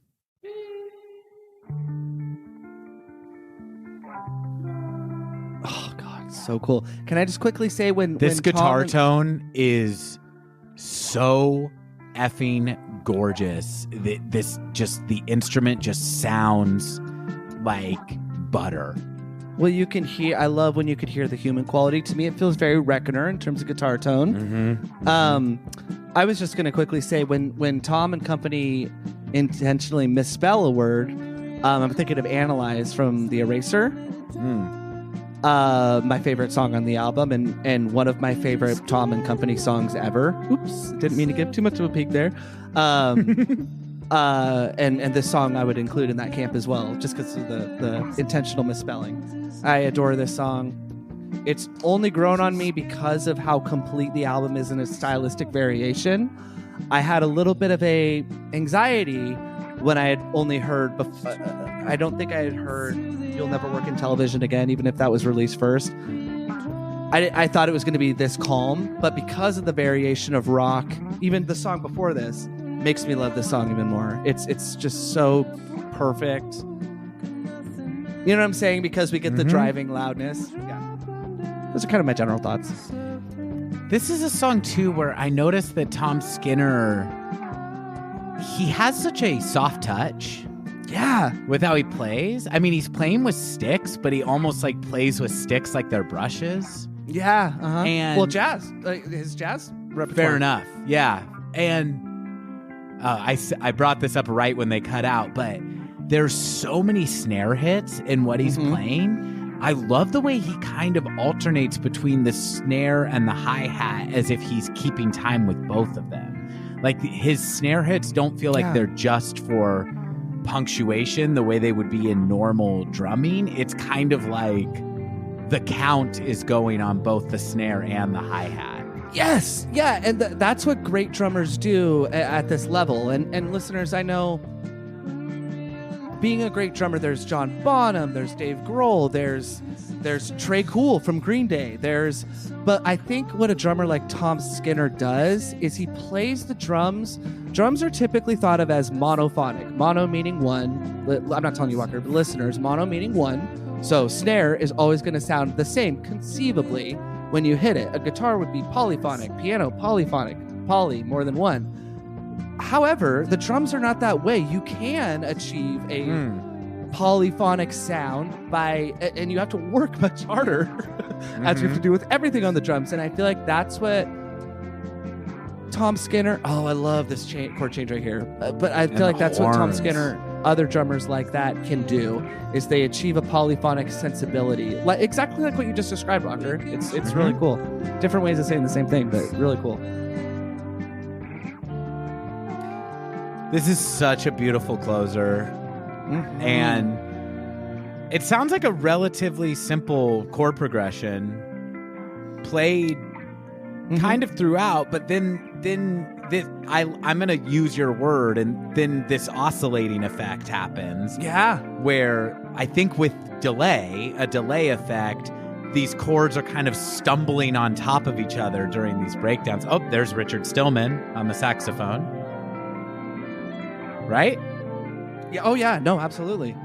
I was going to make a joke that he looks like a more handsome Thomas Middleditch. Oh, I thought so too. Yeah, I was like, oh, that guy looks like Thomas Middleditch from here. Yeah. but better looking. Yeah, and hopefully less. You know what? I'm okay objectifying this guy in a better way than Thomas Middleditch based on what I've learned of that guy. I'll just say that much.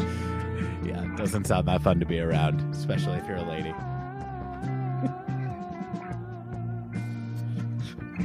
I love this song, Walker, and I mean I'm so excited to get into closing thoughts, but I think it's a very adventurous closer. Well, this is a Smiles only band, so I'll save my general thoughts. I would just say, looking at the whole of Thom and Jonny, the closer for their albums, I would say this is both reminiscent of a song and uncharacteristic as well.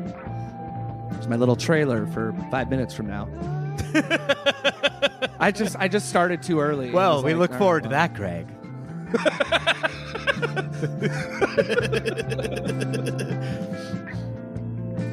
This reminds me of the part in Wayne's World where they don't know the words to Bohemian Rhapsody. They're just good. Oh, yeah, just like nodding along.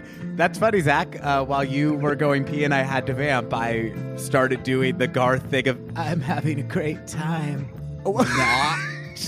I love it. I mean, I feel like between the two of us, if one of us had to vamp, I would be more the Garth, but that's great because that is one of my favorite scenes. It was surprising to me how panic stricken I felt when you said you were getting up for 2 seconds, but I think I did okay. But the listeners will be the judge of that. All right, Zach, I think we're at the time. I think that we're at something you teased what feels like up to 3 minutes ago.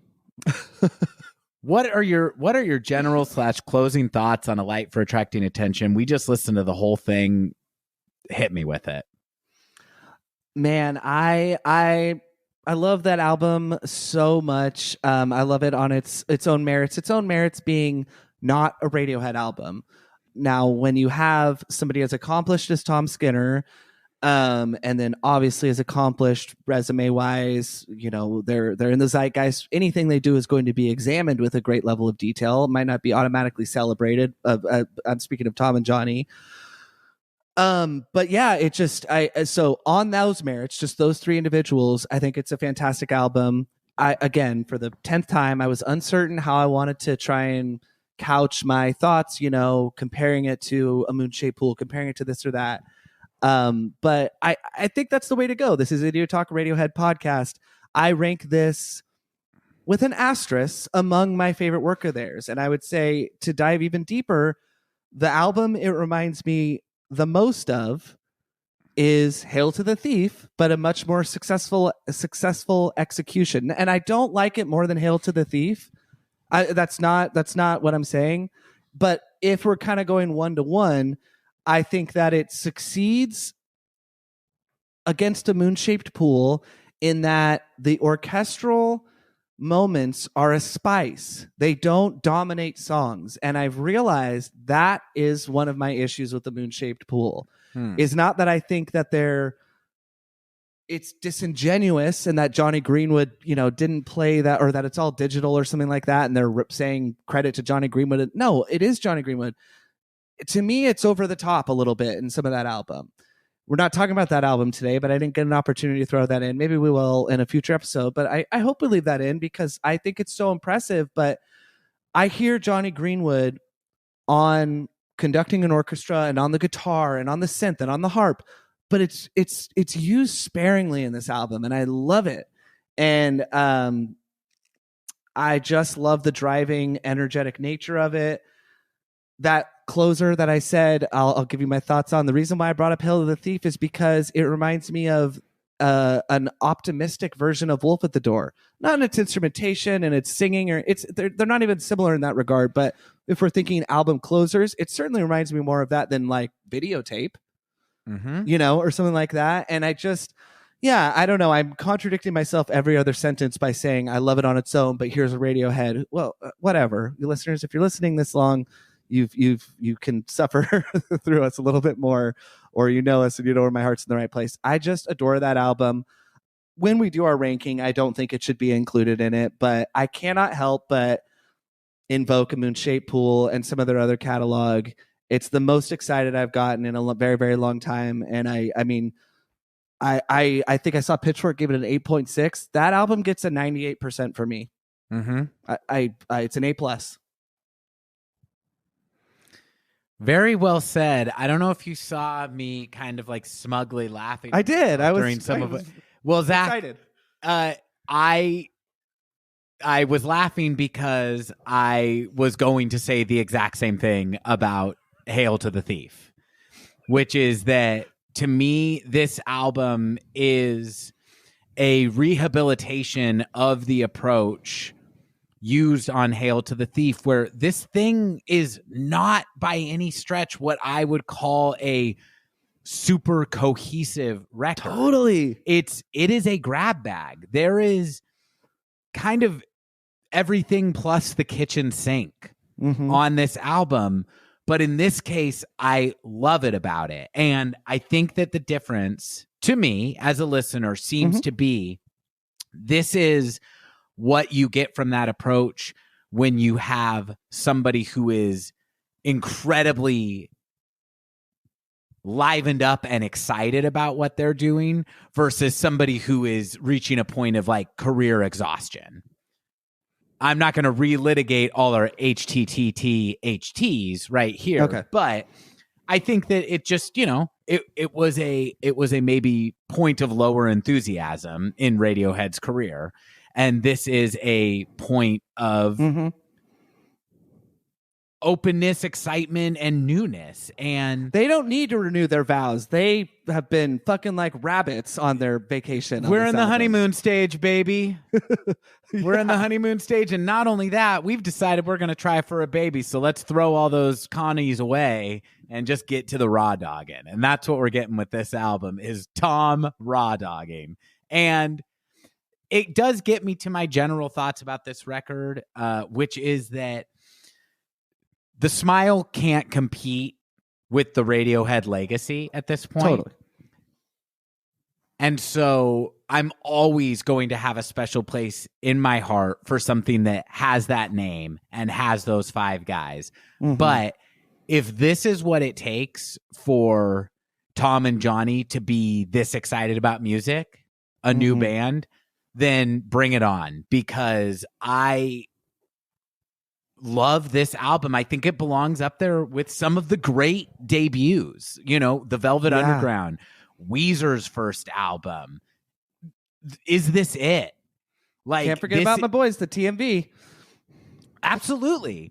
Yeah. And it has the energy of a great debut of a band going, hey, here's the last 10 years of our best ideas. Yeah. Except what's amazing is with the Smile, it's, hey, here's 2 years of ideas. But it's your turn to give your general thoughts. But I love what you just said. But it is the last 2 years, but also it's the last 10 of what we haven't been able to. Not like anyone's restricted them, but like this is the rock. That's true. And that's true. And it's not the last 10 years of Thom ideas, because he does have a solo album, but it is the first band project that he's done since. So So it does stand to reason that there's songs that maybe potentially would have been Radiohead songs that he's like, well, now I'm doing this new band. Let's dust this thing off. That's really it. I mean, all I got to say is this thing has 13 tracks and there isn't a single one I don't like. And there isn't a single one that I really think stands out as notably weaker than any of the other ones. I have my favorites, but I really was kind of struck by that listening to it, getting ready for this episode, that it's like, I knew I really liked this album. I knew that I really loved the show these guys put on. And there's clearly a lot of excitement in this project. And I feel the same about the next album. We'll talk about it in the live episode, but the new shit they played is all over the place. And I am glad that that spirit of discovery has found a home in this band, because Radiohead is a brand, and the Smile brand is still being defined, and that is really, really exciting. And it's hard for me, because of my attachment to what Radiohead is and what they represent for me. It's hard for me to rank this with the best of the Radiohead work, but all I know is now there's another band that I also love, and it's the Smile, and this album is a 10 for me. Absolutely. When I said 98%, that is a 10. Oh, I didn't mean it. I didn't mean it. No. I love 98% is another great way to say that. Yeah, and I don't even know though if it were a paper and I was grading it, where that missing 2%. I love what you said about how like I love all of it. Some songs stand out more than the rest, but like there's not any skippers or whatever. And then having seen them live, like, I did feel, I can never say with absolute certainty, but I do believe that I felt the same way I did before having seen them live. That is always going to enhance the value of an album. If the band puts on a great show, which obviously they did. The last little thing I would want to say is that I know that we're going to do an episode in which we rank the Radiohead albums. We'll do a little pre-planning before if this is going to be included or not. But listeners, I do just want to say it's I couldn't help but compare this back against the other part of the Radiohead catalog. When I said it was a more successful execution of Hail to the Thief, the There's, the 2 + 2 = 5, those are amongst my favorite Radiohead songs ever, amongst my favorite band ever. So I don't mean that like the songs on it, sum total, are better.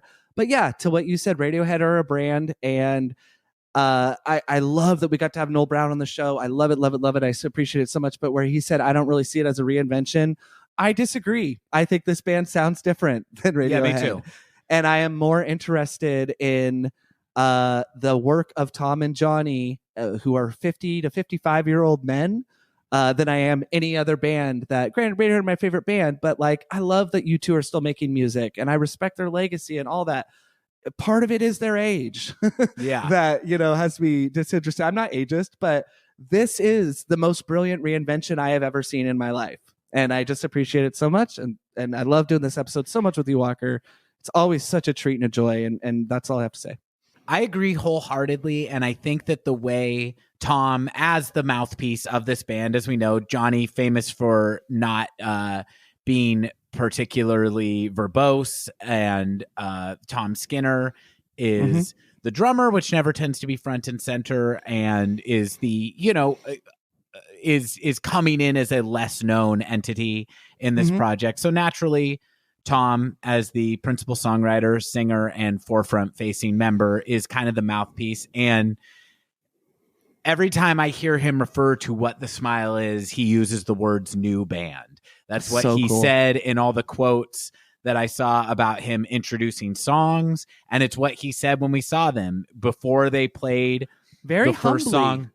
Yeah, he said it before they played the first song that was not on the album, that people were not going to recognize. He said, we're a new band, so we're going to play some new songs, if that's all right. And then, of course, we all went, woo, letting him know, yes, Thom, it is all right if you play new songs for us. We love you, even though you seem pretty mad at us about how cold this venue is. Which we will get into in more detail next week when we talk about our experience seeing the Smile and all these new songs that may or may not end up on the next record. Zach, I loved going through this with you. Listeners, I know this was a long one, but it's a long album, and we just, really think that this project warrants some in-depth coverage. So I hope that you enjoyed it as much as we enjoyed talking about it. In the meantime, we will be back next week on a Friday to talk about the Smile North American Tour. I have been Walker Glenn. I'm Zach Glenn. We'll see you next week, listeners. Bye. Bye. Idiotalk is a Glenn Brothers production. Get in touch with us at idiotalk.podcast@gmail.com or follow us on Instagram at idiotalk.podcast. And thanks for listening to